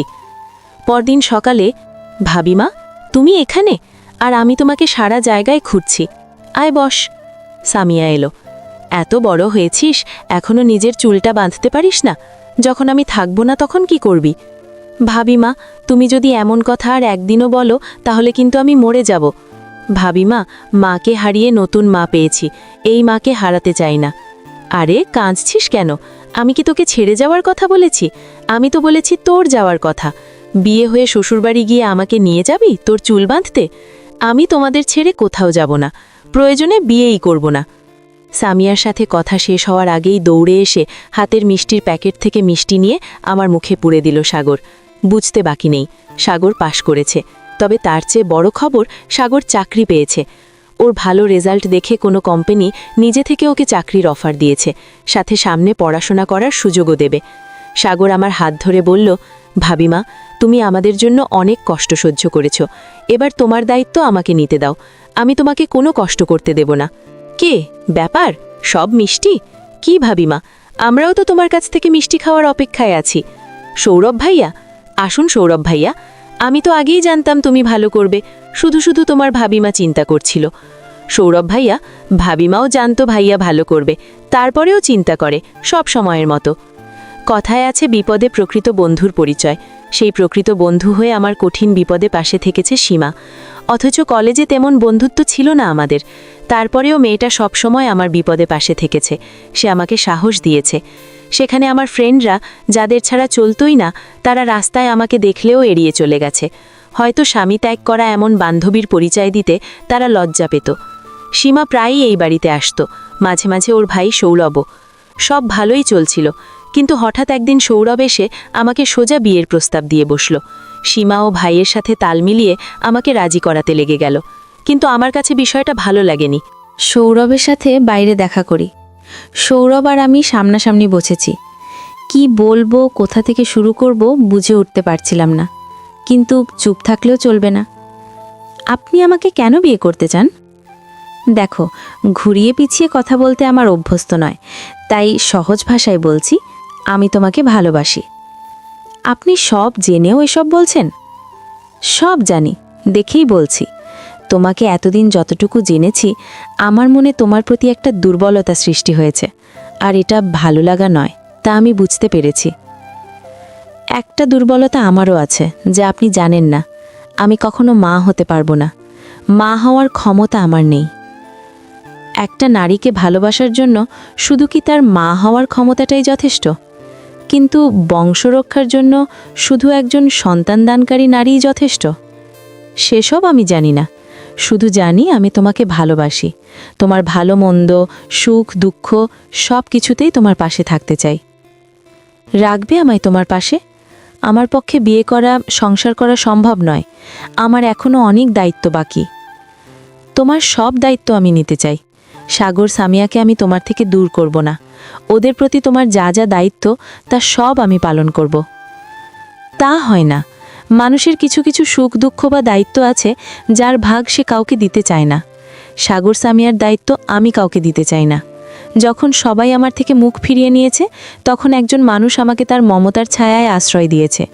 তার সেই ভালোবাসাকে আমি ধোঁকা দিতে চাই না। ওদের প্রতি কোনো অবহেলা, কোনো অযত্ন আমি বেঁচে থাকতে হতে দেব না। আমি ওদের নিজের সন্তানের মতো ভালোবাসি, আর আমার সন্তানের দায়িত্ব নেওয়ার অধিকার আমি কাউকে দেব না। তবে আমাকে অপেক্ষা করার অধিকার দাও। যতদিন তোমার সন্তানের প্রতি তোমার দায়িত্ব শেষ না হয়, ততদিন তোমার অপেক্ষায় থাকার অধিকারটুকু আমায় দাও। কি পাগলামি পড়ছেন? কেন নিজের জীবনটা এভাবে নষ্ট করবেন? আমার জন্য অপেক্ষা করবেন না। আমার দায়িত্ব একদিনে বা এক বছরে শেষ হওয়ার নয়। জানি, কিন্তু আমার জীবন শেষ হওয়ার আগে তো শেষ হতেও পারে। আমি জীবনের শেষ দিন পর্যন্ত তোমার অপেক্ষায় থাকব। এবার বলো, দেবে সেই অধিকার? সেদিন সৌরভের বাড়িয়ে দেওয়া হাতটা ধরার সাহস আমার হয়নি। তারপরেও এতগুলো বছরে মানুষটা ছায়ার মতো আমার পাশে থেকেছে। যে কোনো বিপদে কোনো না কোনো উপায়ে সাহায্যের হাত বাড়িয়ে দিয়েছে। আজও তার চোখে সেই প্রথম দিনের মতো ভালোবাসা ফুটে ওঠে। এত বছরে আমার প্রতি তার ভালোবাসা একটুও কমেনি। কিন্তু আমি তাকে ভালোবাসি কিনা জানি না। কখনো তাকে নিয়ে সেভাবে মনে কোনো কল্পনার বাসা বাঁচতেই দিইনি। মনে সবসময় একটাই কথা চলেছে, কি করে সাগর সামিয়াকে মানুষ করব। তবে মানুষটার প্রতি আমার মনে একটা অনুভূতি খুব কাজ করে, সেটা হলো বিশ্বাস। জানি না কেন মানুষটাকে চোখ বন্ধ করে বিশ্বাস করা যায়, কিন্তু কথায় আছে, যেখানে বেশি বিশ্বাস থাকে সেখানে তা ভাঙার ভয়টাও বেশি থাকে। আজও সৌরভ আমার উত্তরের অপেক্ষায় আছে। তার চোখ দুটো আমাকে রোজ প্রশ্ন করে কবে তার জীবনে আমি পরিপূর্ণভাবে প্রবেশ করব। কিন্তু সেদিনের মতো আজও আমি কোনো উত্তর দিতে পারি না। জানি না কখনো পারবো কিনা। জীবনে অনেক চড়াই উড়াই পার করেছি, কিন্তু আজ মনে অন্যরকম একটা অনুভূতি হচ্ছে। আজ বাড়িতে বিয়ে, সকাল থেকে তারই প্রস্তুতি চলছে। তেমন কেউ না থাকায় নিজেকেই সবটা সামলাতে হচ্ছে। তারপরেও মনে একটা শান্তি কাজ করছে। আজ আমার সাগর বিয়ে করছে, তাও সেই মেয়ের সাথে যাকে সে ভালোবাসে। একদিন হঠাৎ সাগর সামিয়া দুজন এসে আমার সামনে বসে পড়ল। আমার হাত ধরে সাগর বলল, ভাবিমা, তুমি নিজের সব দুঃখ সুখ বিসর্জন দিয়ে আমাদের মানুষ করেছ। আমরা এখন তোমাকে সুখী দেখতে চাই। তুমি আমাকে যে শিক্ষা দিয়েছ ভাবিমা, যে আমি এই সংসারের হাল ধরতে পারবো। এবার তুমি শুধু আরাম করবে, কোনো কাজ করতে হবে না তোমাকে। ঠিক আছে, একবার এই সংসার সামলানোর মতো কেউ চলে আসুক আর সামিয়ার মেডিকেলের পড়া শেষ হোক, তখন তোরা বললেও আমি কোনো কাজ করব না। ভাবিমা, আমার পড়া তো চাইলেও সময়ের আগে শেষ করা যাবে না, কিন্তু সংসার সামলানোর মানুষ চাইলে এখনই আনতে পারো, ঠিক না ভাইয়া? সামিয়া হঠাৎ বলে উঠল, বলবো লিজাপুর কথা? তুই বেশি কথা শিখেছিস, মারবো এক থাপ্পড়। ভাবিমা দেখো না, আমি সত্যি কথা বলেছি, ও আমাকে মারছে। তুই চুপ করবি এবার, কিন্তু সত্যিই খুব মায়ের খাবি। আহ, তোরা কি বাচ্চাদের মতো মারামারি শুরু করেছিস? থামো তো। সাগর, লিজাকে? ভাবিমা আমার সাথে পড়তো। শুধু পড়তো না ভাবিমা, ওরা প্রেম করত। সামিয়া তুই যা তো। সাগরের সাথে কথা বলে জানতে পারলাম ও লিজা নামের কাউকে ভালোবাসে, কিন্তু লিজার বাবা ওদের সম্পর্ক মানবেন না ভেবে সাগর লিজার কাছ থেকে দূরে সরে গেছে। কিন্তু মেয়েটা সত্যিই ওকে খুব ভালোবাসে, আর সাগরও ওকে ভালোবাসে, কিন্তু আমাদের জীবনে অশান্তি না বাড়াতে চুপচাপ নিজের ভালোবাসা ত্যাগ করে সরে এসেছে। সামিয়া সব জানত, কিন্তু সাগর এসব আমাকে জানাতে বারণ করায় সে কিছুই বলেনি। সাগরকে কিছু না বলে সামিয়ার কাছ থেকে লিজার বাবার ঠিকানা নিয়ে দেখা করতে গেলাম। প্রথমে উনি মানতে চাননি, একমাত্র মেয়েকে এমন মধ্যবিত্ত পরিবারে বিয়ে দিতে তিনি রাজি নন। অনেক বোঝানোর পর মেয়ের ভালোবাসার কথা ভেবে ভদ্রলোক রাজি হলেন। সন্ধ্যের পর বরযাত্রী বেরিয়ে গেছে আনতে। আমি নতুন বউ বরণ করার সব প্রস্তুতি শেষ করে বাইরে আসতেই শব্দ পেলাম ওদের আসার। নতুন বউকে বরণ করে ঘরে নিলাম।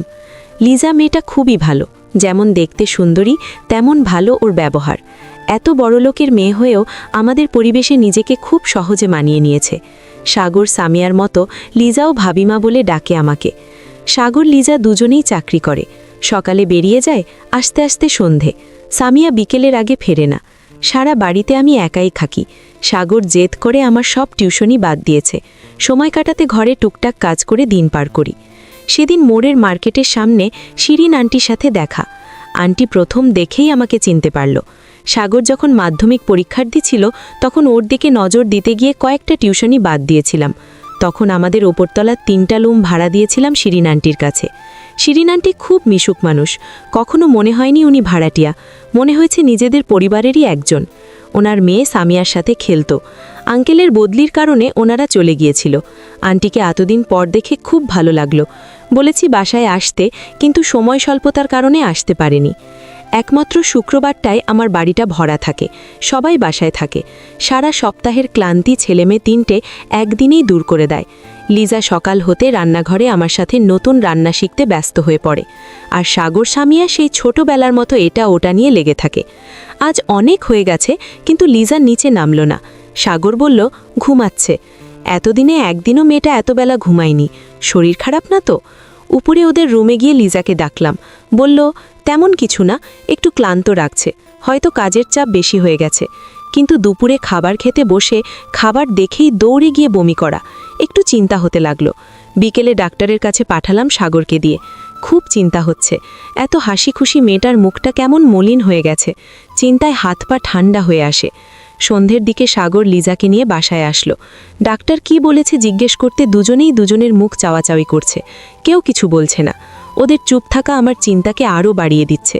সাগর কিছু না বলে হাতের ফাইলটা আমার দিকে এগিয়ে দিল। আমি খেয়াল করলাম আমার হাত কাঁপছে। এত কিছুর পর আর কোনো আপনজনের কোনো ক্ষতি সহ্য করার ধৈর্য আমার নেই। সামিয়া ফাইলটা আমার হাত থেকে নিয়ে একটা চিৎকার করে আমায় জড়িয়ে ধরল। ভাবিমা, আমি ফুপুতে চলেছি, লিজা আপু মা হতে চলেছে। দুঃখের অশ্রু অনেক ঝরেছে আমার দু চোখ দিয়ে, কিন্তু এই প্রথম আনন্দাশ্রু ঝরল। লিজা সাগর দুজনের লজ্জায় লাল হয়ে আছে। লিজার কাছে যেতেই লিজা কিছু না বলে আমাকে জড়িয়ে ধরল। ক্লান্তি, বমিভাব, মাথা ঘোরা এসব যে প্রেগন্যান্সির লক্ষণ হতে পারে নিজের সাথে এমন কিছু না ঘটায় বুঝতে পারিনি। এর মধ্যে কয়েকদিন শিরিন আন্টি এসেছে। সাগর সামিয়াকে দেখে উনি খুব খুশি হয়েছেন। আমাদের সবটা উনি জানেন। লিজা এখন মাতৃত্বকালীন ছুটিতে আছে। ওর চাকরি ছাড়তে চায় না, তাই আমি বা সাগর কেউই ওকে জোর করিনি। লিজা প্রায় সময় আমার হাত নিয়ে ওর পেটে রাখে। যখন বাচ্চার নড়াচড়া অনুভব করি, মনের মাঝে লুকিয়ে থাকা মাতৃত্ব নতুন করে জেগে ওঠে। এখন শুধু অপেক্ষার প্রহর গোনা, কবে সুস্থভাবে সাগর লিজার বাচ্চাটা আসবে। একদিন হঠাৎ শিরিন আন্টি এসে তার ছেলের জন্য সামিয়াকে পছন্দ করে বিয়ের প্রস্তাব দিল। সাগর, সৌরভও ছিল সেখানে। শিরিন আন্টি সবার সামনে বলল, আমি জানি মনিরা, তুমি সামিয়াকে নিয়ে কি স্বপ্ন দেখেছ। আমি কথা দিচ্ছি তোমার স্বপ্ন পূরণ হবে। আমার ছেলে নিজে একজন ডাক্তার। সে তার বউয়ের পড়াশোনা নিয়ে কখনো বাধা দেবে না। সামিয়াকে আমি ছোট থেকে নিজের চোখের সামনে বড় হতে দেখেছি।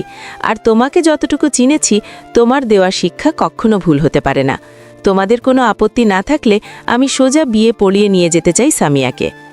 শিরিন আন্টির ছেলে আকাশ আমাদের বাড়িতে থাকতো না, বাইরে থেকে পড়াশোনা করত।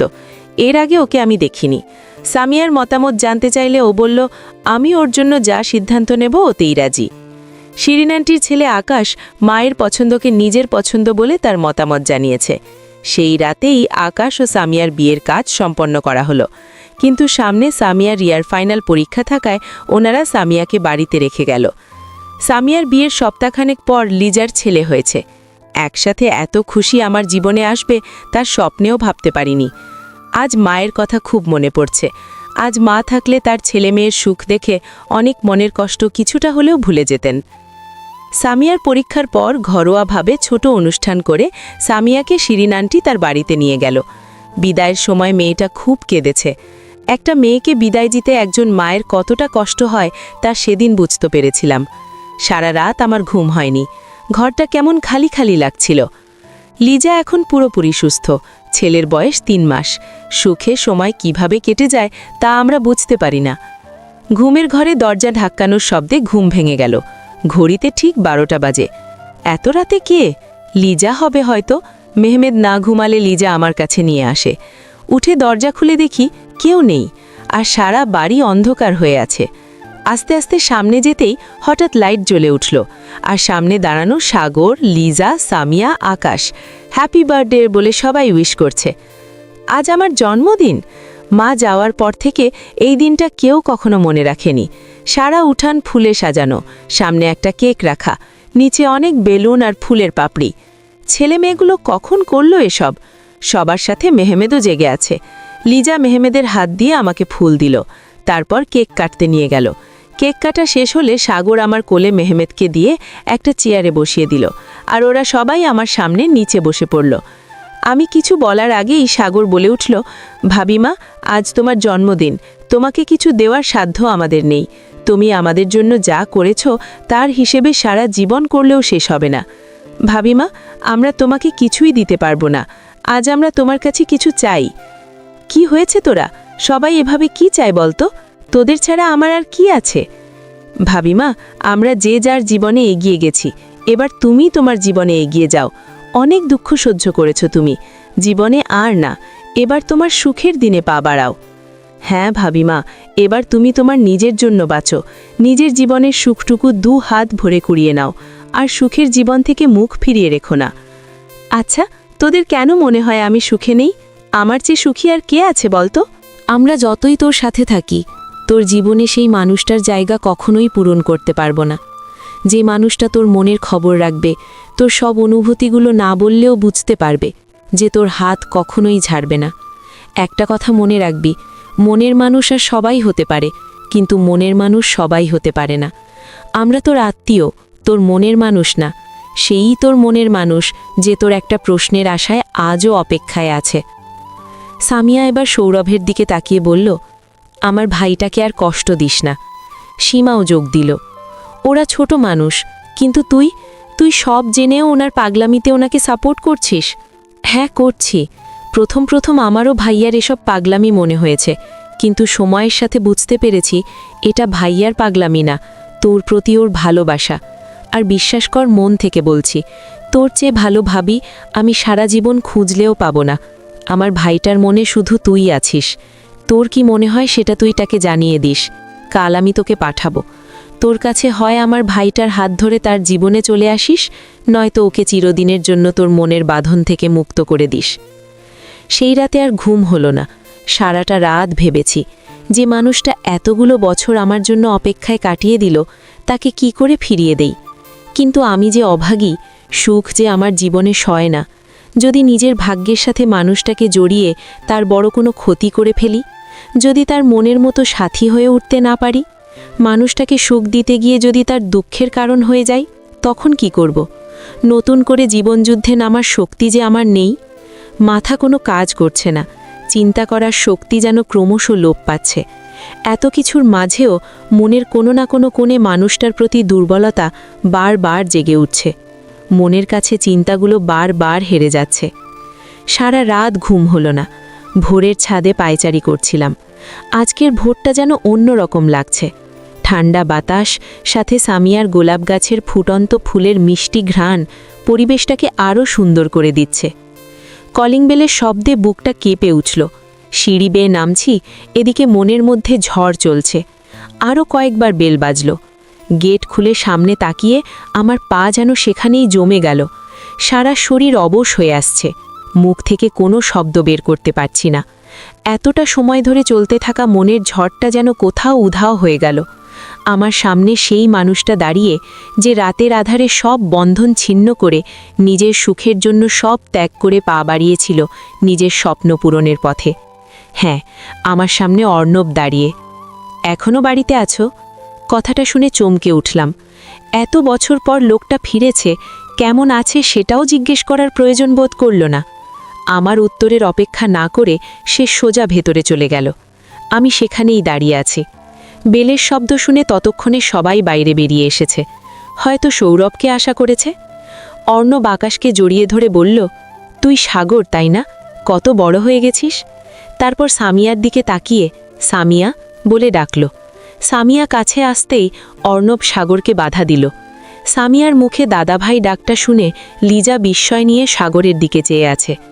রুম থেকে বেরিয়ে আসার সময় যে হাসিটা সাগরের ঠোঁটে ছিল, তা এখন নেই। অর্ণবকে হঠাৎ সামনে দেখে সাগর সেখানেই থেমে গেল।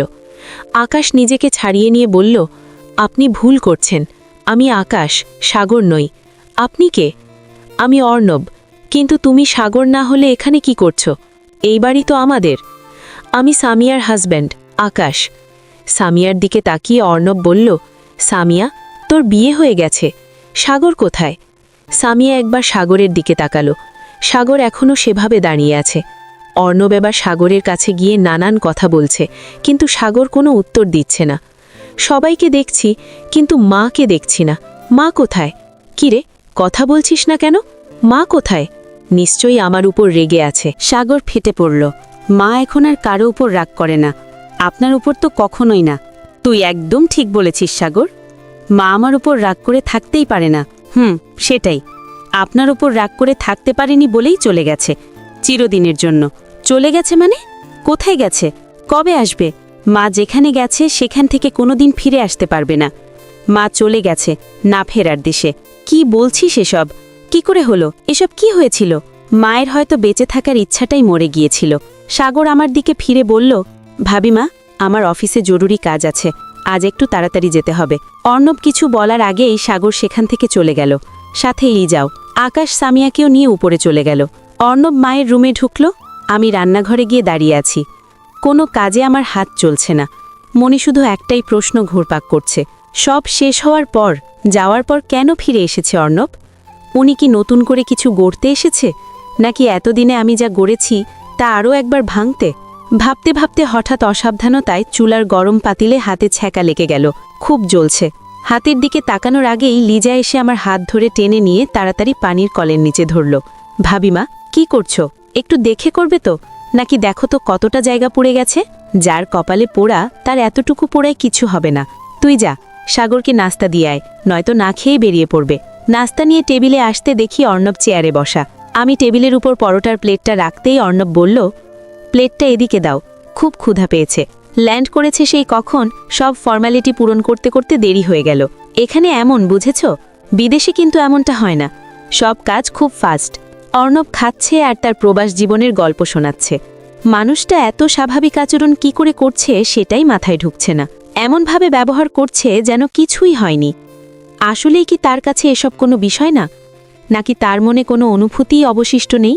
আর তার আশায় আমাদের এতগুলো মানুষের জীবনে যে ঝড় উঠেছে তা কি তার চোখে পড়ছে না?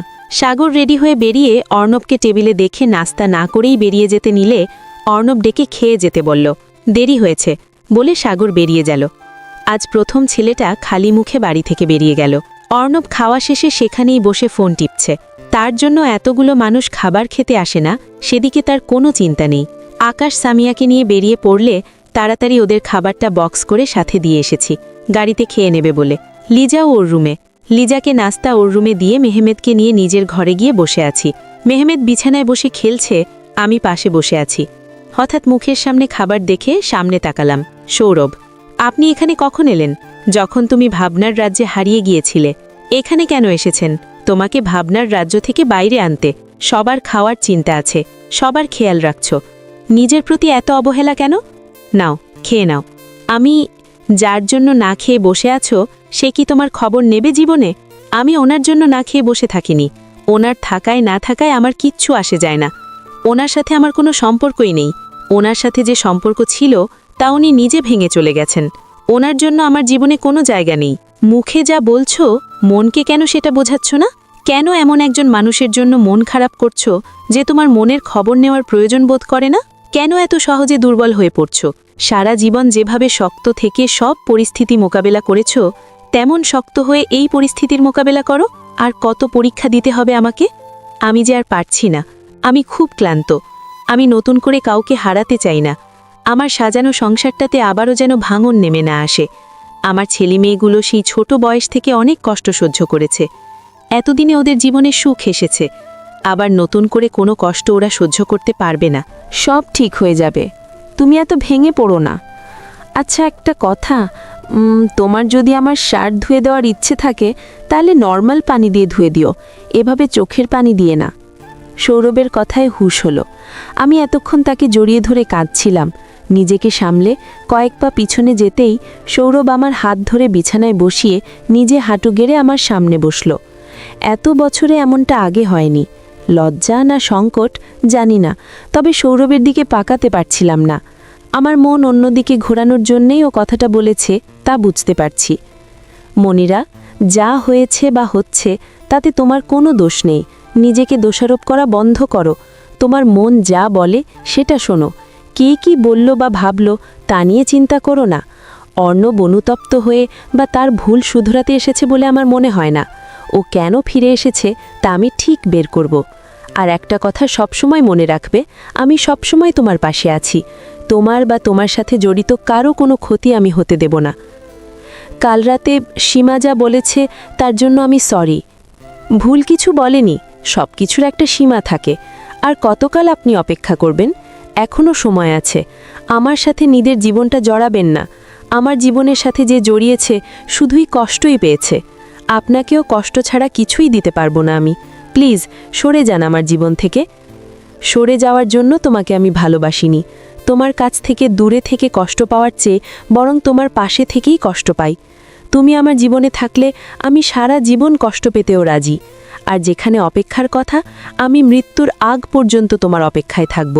আর এর অধিকার আমি চাইব না। কেন বুঝতে পারছেন না? আমি সব বুঝতে পারছি। তুমি শুধু একবার আমায় বোঝাও। তোমার চোখে আমি আর পানি দেখতে চাই না। একদম কাঁদবে না। দেখো, আমাদের কথাবার্তা শুনে মেহমেদের ক্ষুধা লেগে গেছে, তাই বেচারা নিজেই খাওয়া শুরু করে দিয়েছে। আমি সেই কখন থেকে বলছি তুমি খাচ্ছ না, এবার তো খাও প্লিজ। সৌরভ মেহমেদের হাত দিয়ে আমার মুখে খাবার ধরল। আমি মেহমেদের হাত থেকে খাবার মুখে নিতেই মেহমেদ কান্না শুরু করল। সৌরভ আমার দিকে তাকালো। ওর কড়া মুখটা দেখে আমি না হেসে পারলাম না। মেহমেদ সামনে যা পায় তাই মুখে দেয়, হাত থেকে কিছু নিয়ে নিলেই কান্না শুরু করে।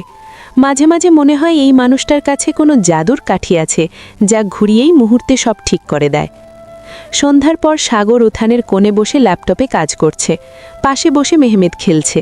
লিজা আমার সাথে রান্নাঘরে। অর্ণব এসে সাগরের পাশে চেয়ার টেনে বসল। তুই নাকি চাকরি করিস? এ যুগে চাকরির টাকা দিয়ে সংসার চলে? আমার মতো তোকে চাকরি বাদ দিয়ে কোনো ব্যবসা করা উচিত। একটা ছেলে আছে, তার ভবিষ্যতের কথা ভাববি না?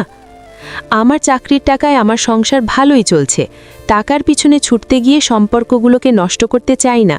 আর আমার সন্তানকে আর কিছু দিতে না পারলেও এই শিক্ষাটা অবশ্যই দেব, যাতে সে নিজের স্বার্থের জন্য তার আপনজনদের ত্যাগ না করে। সাগর উঠে চলে যেতে নিলে অর্ণব পেছন থেকে বলল, সাগর, তুই ছোটবেলায় আমাকে দাদা ভাই বলে ডাকতি আর তুমি করে বলতি। ছোটবেলার সব কথা মনে থাকে না, আর কিছু স্মৃতি ভুলা যায় না।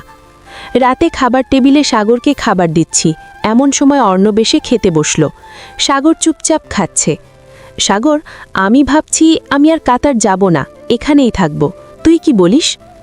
আপনি কি করবেন সেটা সম্পূর্ণ আপনার ইচ্ছে, আমি কি বলবো? সেটা তো বুঝলাম, কিন্তু এখানে কি করব সেটা বুঝতে পারছি না। তোর চাকরির টাকায় আমি কতদিন খাবো? তোকে বললাম একটা বিজনেস কর, কিন্তু তুই তো শুনলি না। লিজা সামনের খাবারের প্লেটটা ছুঁড়ে নিচে ফেলে দিয়ে চেঁচিয়ে উঠল, লিজা, লিজা! লিজা দৌড়ে বেরিয়ে এলো। কতবার বলেছি তরকারিতে লবণ কম দিতে? লবণ দিয়ে পুরো তেতো বানিয়ে রেখেছ। এই ছোট্ট একটা জিনিস খেয়াল রাখতে পারো না? সাগরের রাগের কারণটা আমি এবং লিজা দুজনেই বুঝতে পেরেছি। লিজা নিচ থেকে প্লেটের ভাঙা টুকরোগুলো তুলতে নিলে ওকে ইশারায় সাগরের কাছে যেতে বললাম। ছেলেটা রেগে আছে, ওকে সামলানোর দরকার। আমি নিচ থেকে কাঁচের ভাঙা টুকরোগুলো তুলে চলে আসতে নিলে অর্ণব বলল, আরে সাগর, এমন করছো কেন? লবণ তো ঠিকই আছে, তেতো হয়নি তো। কিছু কিছু মানুষের আগমন আমাদের পুরো জীবনটাকে তেতো করে দেয়, তখন সব কিছুই তেতো মনে হয়। আমি কিছুতেই বুঝি না এত অবুঝ মানুষ কি করে হয়। উনি সত্যি বুঝতে পারছেন না, নাকি জেনে বুঝেই সব করছে? সাগর চলে গেলে আমি তার রুমে গেলাম। ভাবিমা, আয়, বস। সাগর ফুপিয়ে ফুপিয়ে কাঁদছে। সাগর, আমি জানি তুই রেগে আছিস, তারপরেও বলবো, এভাবে মাথা গরম করিস না। যতদিন না জানতে পারছি ওনার ফিরে আসার কারণ, ততদিন একটু সহ্য কর। তুমি বুঝতে পারছো না ও কেন ফিরে এসেছে? ও নতুন করে আবার আমাদের জীবন নষ্ট করতে এসেছে। ওকে দেখলেই আমার মাথা ঠিক রাখতে পারি না। ওকে দেখলেই আমাদের জীবনের সব দুঃখ কষ্ট আমার চোখের সামনে ছবির মতো ভেসে ওঠে। ওই লোকটাকে আমি জীবনেও মাফ করব না। ওর কারণেই আমরা আমাদের মাকে হারিয়েছি। ভাগ্যের জোরে করে তোমাকে পেয়েছি আমরা। আমাদের জীবনে তুমি না এলে আমরা ভাইবোন কোন স্রোতে কোথায় ভেসে যেতাম। তোমার প্রতি যে অন্যায় করেছে তার জন্য কি কঠিন শাস্তি পেতে হবে। আমার তো ওকে খুন করতে মন চায়। এসব ফালতু চিন্তা একদম মাথায় আনবি না। কর্মের ফল সবাইকে ভোগ করতেই হবে। সব কিছু আমাদের হাতে নেই। মনে কর এটাও আমাদের ভাগ্যেই ছিল। এত কিছু সহ্য করেছিস, আর একটু সহ্য কর। ভাবিমা, তুমি কি করে এত কিছুর পরেও লোকটাকে মাফ করে দিলে? কে বলেছে আমি ওনাকে মাফ করে দিয়েছি? সব কিছুর জন্য মাফ করতে পারলেও মায়ের কষ্টের জন্য কখনো মাফ করতে পারবো না। বাড়িতে আসলে মানুষ তো কুকুর বেড়ালকেও অভুক্ত রাখে না। উনি তো মানুষ।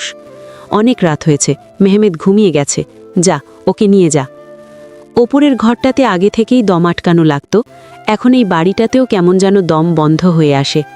একটা মানুষ চাইলেই কত সহজে তার আশেপাশের মানুষের জীবনে প্রভাব ফেলতে পারে, তা অর্ণবকে দেখার আগে বুঝিনি। হঠাৎ নিজের ইচ্ছায় সব ছেড়ে চলে গেল। তার সাথে জড়িত কয়েকটা মানুষের জীবন পুরো পাল্টে গেল। আজ আবার নিজ ইচ্ছায় ফিরে এসেছে, আবারও মানুষগুলোর জীবন পাল্টে দিচ্ছে। ছাদের মুক্ত বাতাসে দমবন্ধ ভাবটা কিছুটা কমতে শুরু করেছিল। এর মাঝে অর্ণবের উপস্থিতি ভালো লাগাটাকে নিমিষে গায়েব করে দিল। তার সাথে কথা বলার একটুও ইচ্ছে আমার হচ্ছে না। তাকে পাশ কাটিয়ে কিছুটা আসতেই পেছন থেকে আবারও অর্ণব বলল, মনিরা, আমার ভুলগুলো ভুলে গিয়ে আমাকে আরেকটা সুযোগ দেওয়া যায় না? যেভাবে সবার জীবন তুমি গুছিয়ে দিয়েছ, তেমনি এই অগোছালো জীবনটাও গুছিয়ে দাও। আমাদের সম্পর্কটাকে আরেকটা সুযোগ দেওয়া যায় না? পারো না আমায় ক্ষমা করতে? কোন সম্পর্কের কথা বলছেন? আপনার আর আমার মাঝে কখনো কোনো সম্পর্ক ছিল? যদি থাকতো তবে এত সহজে তা ভেঙে দিতে পারতেন না। সম্পর্ক কাঁচের মতো হয়, একবার ভেঙে গেলে তা যত নিখুঁতভাবেই জোড়া লাগানো হোক না কেন, ভাঙনের দাগ থেকে যায়। সেই দাগে সামান্য আঘাতেই তা আবারও ভেঙে যায়। আমি জানতাম তোমার উত্তর না হবে। জানতেই যখন, তখন প্রশ্ন করলেনই বা কেন? তোমার ভালোবাসার গভীরতা মাপতে। ভালোবাসার ওজন বা গভীরতা পরিমাপ করা যায় না, অনুভব করতে হয়। তোমার প্রেমিক জানে যে তুমি কখনো তাকে পিতা হওয়ার সুখ দিতে পারবে না। লোকটার কথায় আমার পা থেমে গেল। আমার উত্তরের অপেক্ষা না করেই অর্ণব আবারও বলতে লাগলো, বলছি, বিয়েটার আগে জানিয়ে দেওয়া ভালো, পরে জানলে প্রবলেম হতে পারে। কি প্রবলেম হবে? আমাকে ছেড়ে চলে যাবেন? আপনি তো বিয়ের আগেই জেনেছিলেন, তাহলে আপনি চলে গিয়েছিলেন কেন? সবাইকে নিজের মতো ভাবা বন্ধ করুন।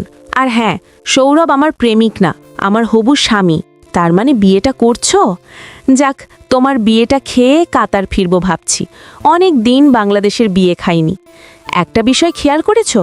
যদিও বিয়েটা আমার সাথেই হয়েছিল, তাও আমি বাংলাদেশের শেষ তোমার বিয়েই খেয়েছিলাম। আর এত বছর পর আবার তোমার বিয়েই খাবো। আমি বোধহয় পৃথিবীর প্রথম পুরুষ যে নিজের এক্স ওয়াইফের বিয়ে নিয়ে এতটা এক্সাইটেড। এই লোকটার মাঝে আবেগ, অনুতাপ, প্রায়শ্চিত্ত কোনো অনুভূতি নেই। একটা মানুষ কি করে এতটা নিঃস্ব হতে পারে?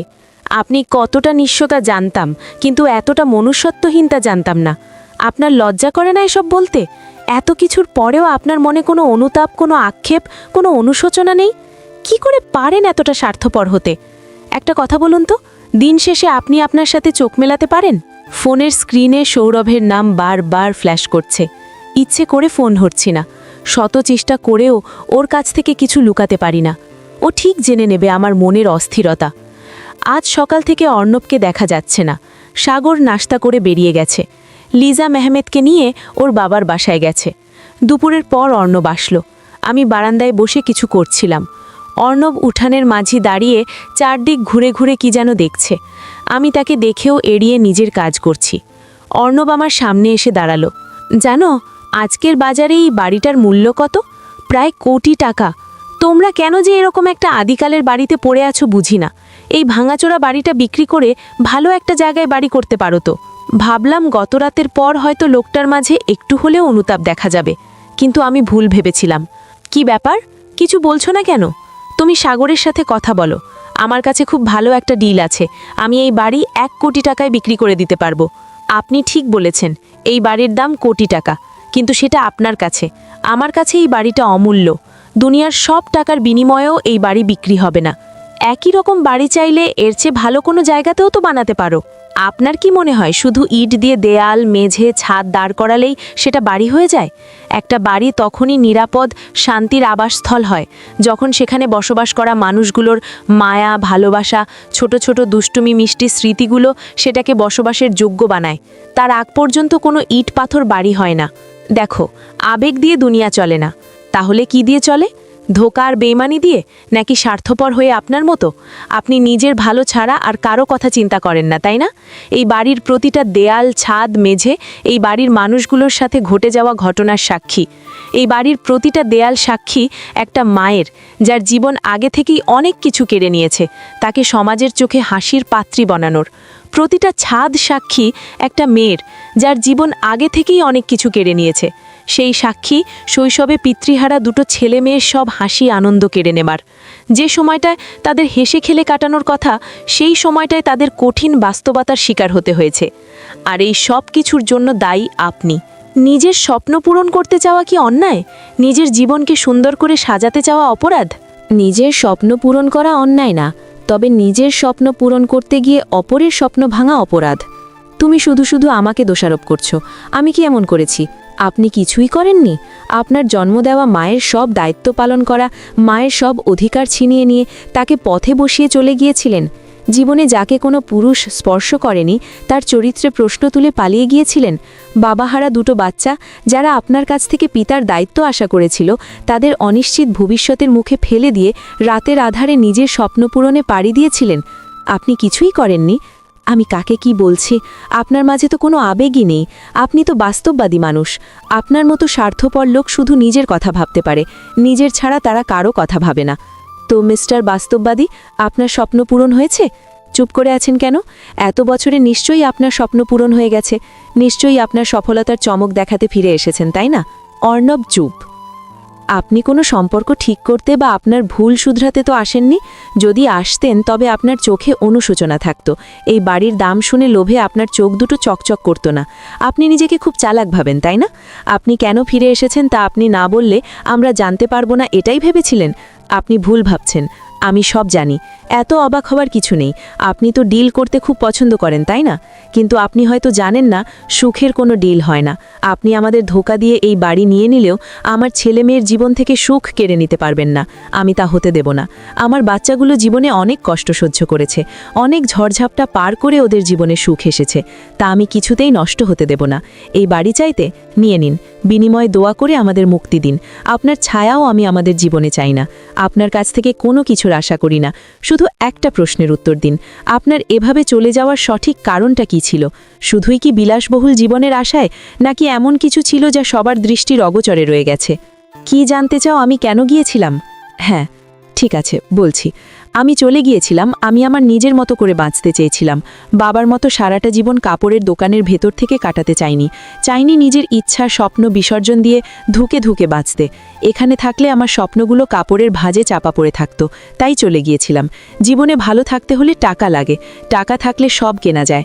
আমার বাবার টাকা ছিল না, তাই আমার মা চলে গিয়েছিল সেদিন। আমি প্রতিজ্ঞা করেছিলাম আমি জীবনে অনেক বড় হব, আমি অনেক টাকার মালিক হব, তখন আমাকে আর কেউ ছেড়ে যেতে পারবে না। বড় হওয়ার জন্য আমাকে যা করতে হবে আমি তাই করব। এই বাড়ির মানুষগুলো আমার স্বপ্নের পথে বাধা ছিল, তাই তাদের ছেড়ে গিয়েছিলাম। আমার কাছে কোনো সম্পর্কই আমার স্বপ্নের চেয়ে বড় না। সব সম্পর্ককে পেছনে ফেলে চলেই তো গিয়েছিলাম আমার স্বপ্নের পথে। কিন্তু কি পেয়েছেন? পেয়েছেন স্বপ্ন পূরণ। হ্যাঁ, স্বপ্ন পূরণ করতে গিয়ে যদি একবার বলতেন আপনার স্বপ্নের কথা, আপনার কি মনে হয় আপনার পরিবার আপনাকে বাধা দিত না, বরং আপনার পাশে থেকে আপনাকে সাহায্য করত। চাইনি আমি কারো বোঝা হতে। আপনার মনে জমে থাকা রাগটা এতটাই কঠিন রূপ নিয়েছিল যে আপনি আপনার আপনজনদের নিঃস্বার্থ ভালোবাসাটুকু দেখতেই পাননি। জীবনে টাকায় সব কিছু না, মানছি। জীবনে ভালোভাবে বাঁচতে হলে টাকা লাগে, কিন্তু বাঁচার জন্যে কারণও তো লাগে। আমাদের বেঁচে থাকার কারণ আমাদের আশেপাশের প্রিয় মানুষগুলো। একবার চিন্তা করে দেখুন তো, আপনি বিশাল সম্পত্তির মালিক, কিন্তু একা। আপনার পাশে নিজের বলে কেউ নেই। তাহলে কি আপনি নিজেকে সুখী বলে দাবি করতে পারবেন? সুখ কাকে বলে?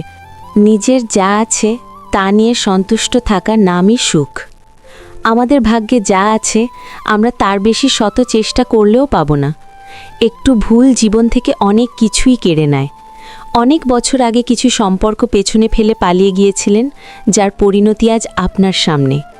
আপনার একটু ভুলে কতগুলো জীবন যে এলোমেলো হয়ে গেছে। জীবনে এত দূরে এসে আবার সেই ভুল করবেন না। সমস্যা থেকে পালিয়ে গেলে কখনো সমাধান হতে পারে না।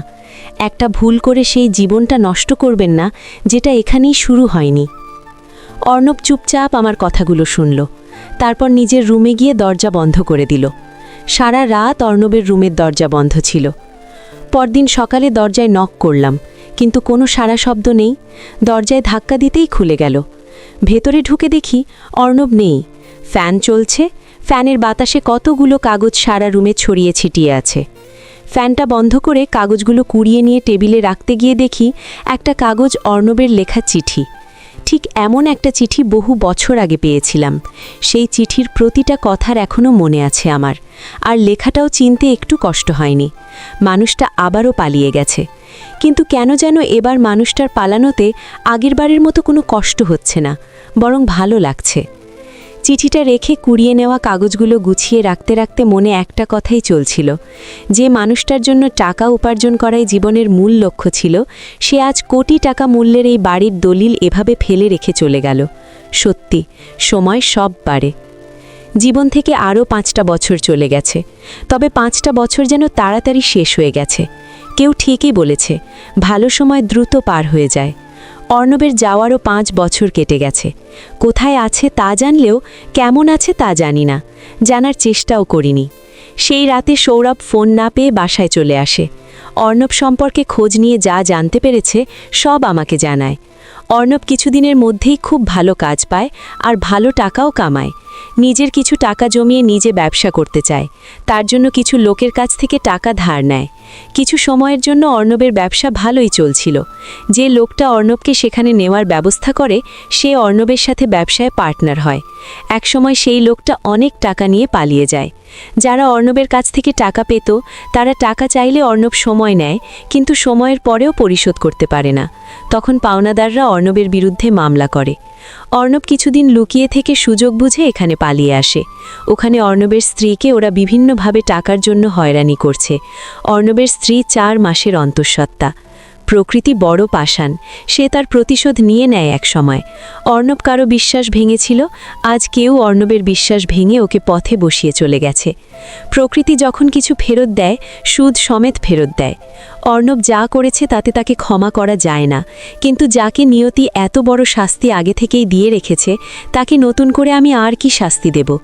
অর্ণবকে আমি ক্ষমা করে দিয়েছি সৌরভের কাছে সব শোনার পরে, কিন্তু সেদিন অর্ণবকে তার ভুলগুলো ধরিয়ে দেওয়া খুব প্রয়োজন ছিল। অর্ণব একই ভুল আবারও করতে যাচ্ছিল। নিজের স্ত্রী, অনাগত সন্তানকে রেখে পালিয়ে এসেছিল। নিজে বাঁচতে গিয়ে একবারও চিন্তা করেনি তার স্ত্রী সন্তানের এতে কোনো দোষ নেই, কেন তারা তার পাপের শাস্তি ভোগ করবে? সেদিনের কথাগুলো হয়তো অর্ণবের বিবেককে নাড়া দিয়েছিল। সেটা ওর চিঠির ভাষায় স্পষ্ট ভেসে উঠেছিল। অর্ণব লিখেছিল, পালিয়ে যাচ্ছি, তবে এবার স্বার্থপর হতে নয়, দায়িত্ব পালন করতে। তুমি ঠিকই বলেছ, আপনজন ছাড়া কোনো সুখই সুখ না। অনেক আপনজনকে নিজের ভুলের কারণে হারিয়েছি, আর হারাতে চাই না। চাই না আবারও আমার একটা ভুলের কারণে দ্বিতীয় কোনো অর্ণব তৈরি হোক, কারণ সে অর্ণবকে তার ভুল ধরিয়ে দিতে হয়তো কোনো মনিরা থাকবে না। তুমি ঠিকই বলেছ, আমার মনে অনেক রাগ জমা হয়েছিল। নিজের বিবেক বারবার আমাকে প্রশ্ন করেছে কি করছি আমি, কিন্তু আমার ইগো আমার বিবেকের তোলা প্রশ্নগুলোকে দমিয়ে রেখেছে। রাগ আর জেদ আমাকে কারো ভালোবাসা অনুভব করতে দেয়নি, কাউকে আপন করতে দেয়নি। তোমার প্রতি অনেক অন্যায় করেছি, পারলে আমাকে মাফ করে দিও। অর্ণবের ছোটবেলায় ওর মা ওকে ছেড়ে চলে যায়। সমাজের নানান মানুষের নানান প্রশ্নের সম্মুখীন হতে হয়েছে তাকে। তাকে এটা বোঝানো হয়েছে জীবনের টাতা না থাকলে কেউ পাশে থাকে না। শৈশবের সেই নরম মনে যে কষ্টের দাগ কেটেছে তা সময়ের সাথে সাথে গভীর হয়েছে, যার কারণে মনে বিশ্বাস ভালোবাসার জায়গাটা দখল করেছে রাগ আর জেদ। অর্ণবের জেদ ছিল বড় লোক হওয়ার, আর রাগ ছিল তার প্রতি হওয়া অন্যায়ের প্রতিটা কারণের ওপর, যা ওকে এমন বানিয়ে দিয়েছে। সবার মতামত নিয়ে বাড়িটা বিক্রি করে দেওয়া হলো। বাড়িটা মায়ের স্মৃতি, কিন্তু মায়ের স্মৃতি আমাদের মনে সব সময় থাকবে। বাড়ি না থাকলেও মা আমাদের মনে সব সময় থাকবেন। মাকে যতটা চিনেছি, মা থাকলে তার সন্তানের এমন বিপদে এটাই করত। বাড়ি বিক্রির সব টাকা সৌরভদার পরিচিত একজনকে দিয়ে অর্ণবের কাছে পৌঁছে দেয়। অর্ণব নিতে চায়নি টাকা, কিন্তু তা না নিয়ে পরিস্থিতি সামলাতে বাধ্য হয়েছে। অনেকবার সৌরভকে ফিরিয়ে দিতে পারলেও সেদিন পারিনি। আমার দিকে বাড়িয়ে দেওয়া তার হাত দুটি ধরে সেদিন তার জীবনে প্রবেশ করেছিলাম। সামনের মানুষটা যখন মন প্রাণ উজাড় করে ভালোবাসে, তখন তার ভালোবাসায় সাড়া না দিয়ে পারা যায় না।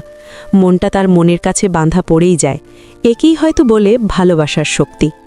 জীবনের এতগুলো বছর যত দুঃখ কষ্ট সহ্য করেছি, এই 5 বছরে তা দূর হয়ে গেছে। এই 5টা বছর আমার জীবনের সকল ভালোবাসার অপূর্ণতা পূর্ণ করে দিয়েছে সৌরভ। জীবন যতটা কেড়ে নিয়েছিল তার চেয়ে অনেক বেশি ফিরিয়ে দিয়েছে। কখনো ভাবিনি নিজের অক্ষমতা সত্ত্বেও পরিপূর্ণ স্ত্রীর মর্যাদা পাব। আমার সেই ভাবনাকে ভুল প্রমাণ করেছে সৌরভ।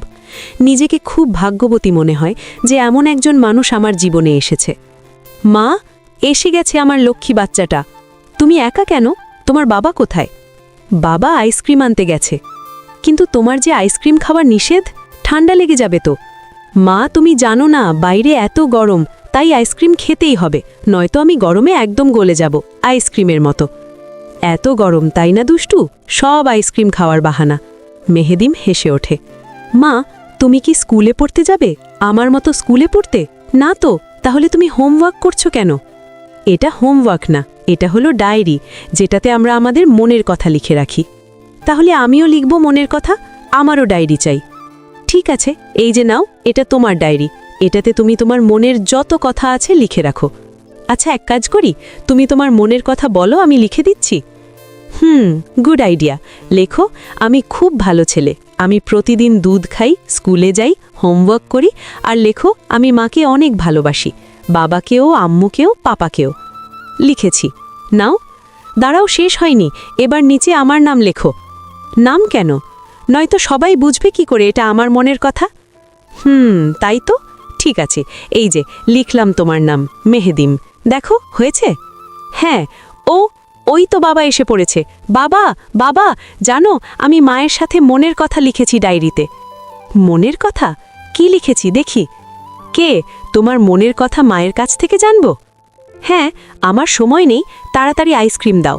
আর তুমি মাকে বলো বাইরে কত গরম, মা আমার কথা বিশ্বাসই করছে না। আচ্ছা, তুমি কেন মেহেদিমের কথা বিশ্বাস করছো না? মেহেদিম তো প্রতিদিন আইসক্রিম খায় না, আজ বাইরে অনেক গরম তাই চেয়েছে। ঠিক না বাবা? কি ঠিক না? ও ছোট মানুষ, ভালো মন্দ বোঝে না, তাই বলে আপনি ওর কথায় তাল মেলাবেন? ওকে না করতে পারতেন তো? তা না করে উল্টো ছেলের চেয়ে এক ধাপ এগিয়ে বাহানা বানানো হচ্ছে ওকে। সরি, আর হবে না, প্লিজ, অন্তত ছেলের সামনে এভাবে বকো না। এই সরি বাকি রইল একান্তে, সময় করে সরি বলবো, কেমন? আপনি দিন দিন আপনার অধঃপতন ঘটাচ্ছেন। বাচ্চার সামনে হয়? ভালোবাসা এমনই হয়। আই লাভ ইউ মা, আমিও লাভ ইউ। এমনি দুষ্টুমি, মিষ্টি, মান, অভিমান, হাসি, আনন্দে কাটছে আমার দিন। মাতৃত্বের অপূর্ণতা পূরণ করেছে সাগর সামিয়া, যেটুকু অপূর্ণ ছিল তা পূর্ণ করেছে মেহমেদ। যেদিন মেহমেদ প্রথম আমাকে মা বলে ডেকেছিল, সেদিন আনন্দে আমার মনটা ভরে উঠেছিল। সাগর, লিজা দুজনেই চাকরি করে। যতক্ষণ ওরা বাইরে থাকে মেহমেদ আমার কাছেই থাকে। সামিয়া এখন ডাক্তার, আকাশ হাসপাতাল করছে। সামিয়ার মেয়ে মেহের প্রায় আমার কাছে আসে। মেহমেদের মতো মেহেরও আমাকে মা ডাকে। এই বাচ্চা দুটোই আমার জীবনকে আরও সুখের করেছে। যেমন সাগর সামিয়া সারাক্ষণ ভাবি মা করে ঘুরে বেড়াতো, তেমনি মেহমেদ মেহের মা মা করে ঘুরে বেড়ায়। আগের মতো প্রতি শুক্রবারে আমার এই ছোট্ট সংসারে চানের হাট বসে। সাগর, লিজা, আকাশ, সামিয়া, সীমা ওর বাচ্চারা সবাই একসাথে হাসি আনন্দে দিনটা কাটায়। পরদিন আবার যার যার ব্যস্ত জীবনে সবাইকে ফিরে যেতে হয়। এর মাঝে একদিন সৌরভের প্রবাসী বন্ধু আসলে তার মুখে অর্ণবের কথা শুনেছি। এখন সে খুব ভালো আছে। অর্ণবের মেয়ে হয়েছে, তার মেয়ের নাম মায়ের মতোই মমতা রেখেছে। আমার এই ছোট্ট সংসারে কিছু জিনিসের অভাব থাকলেও ভালোবাসার কোনো অভাব নেই। দিন শেষে ভালোবাসার মানুষটার বুকে মাথা রেখে জীবনে কি হারিয়েছি আর কি পেয়েছি তার হিসেব করলে যা হারিয়েছি তার অর্ধেকও উবে যায় পাওয়ার হিসেবটার সামনে। যাকে পেয়েছি তার সাথেই এভাবেই কাটাতে চাই বাকি জীবনটা।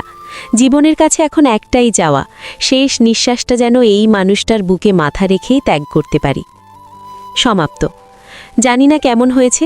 প্রথম থেকে যারা কষ্ট করে আমার লেখাটি পড়েছেন তাদের অসংখ্য ধন্যবাদ।